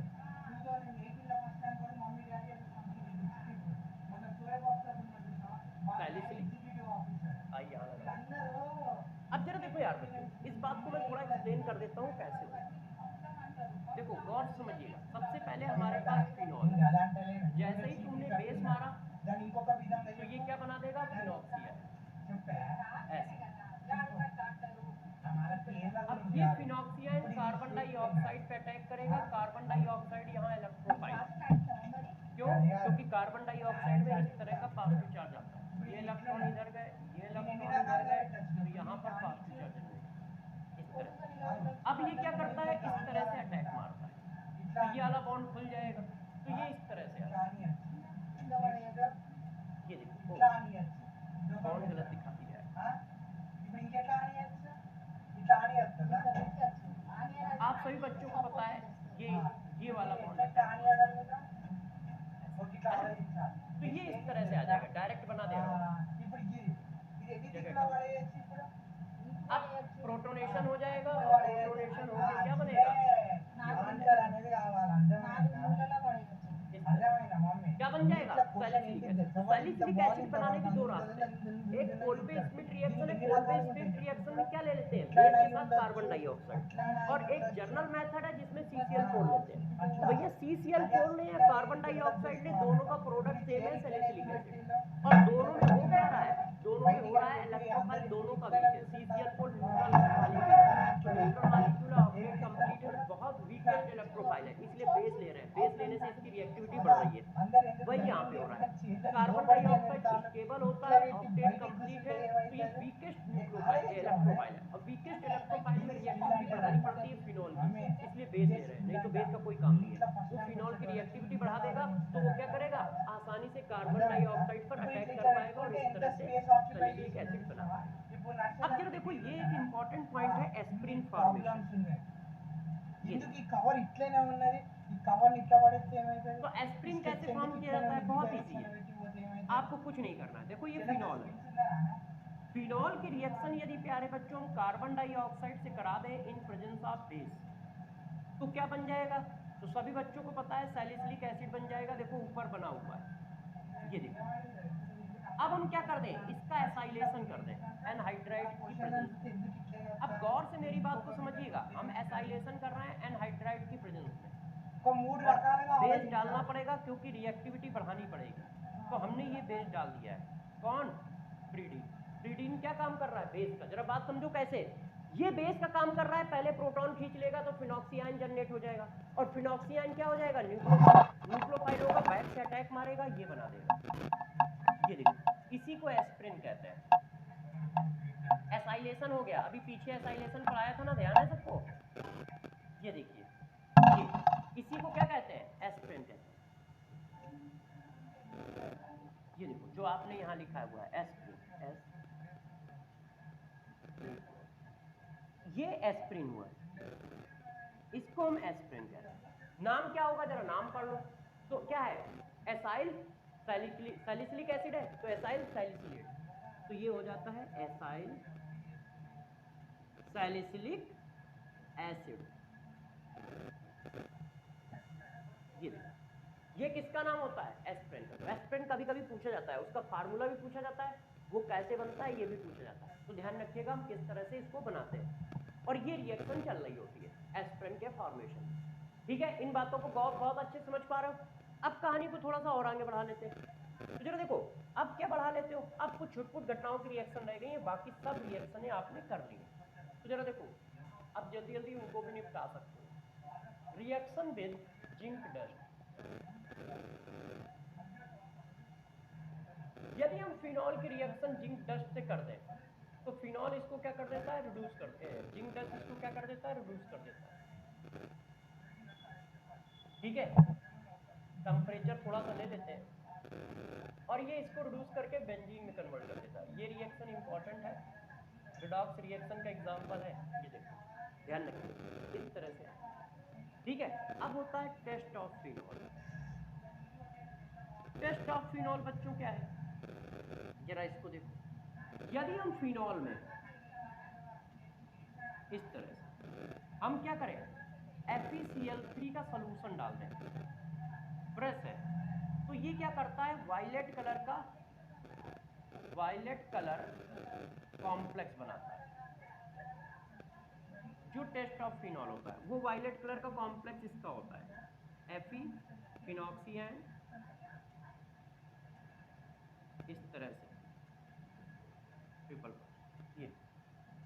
ये जो होता है ये कॉम्प्लेक्स होता है वायलेट कलर का।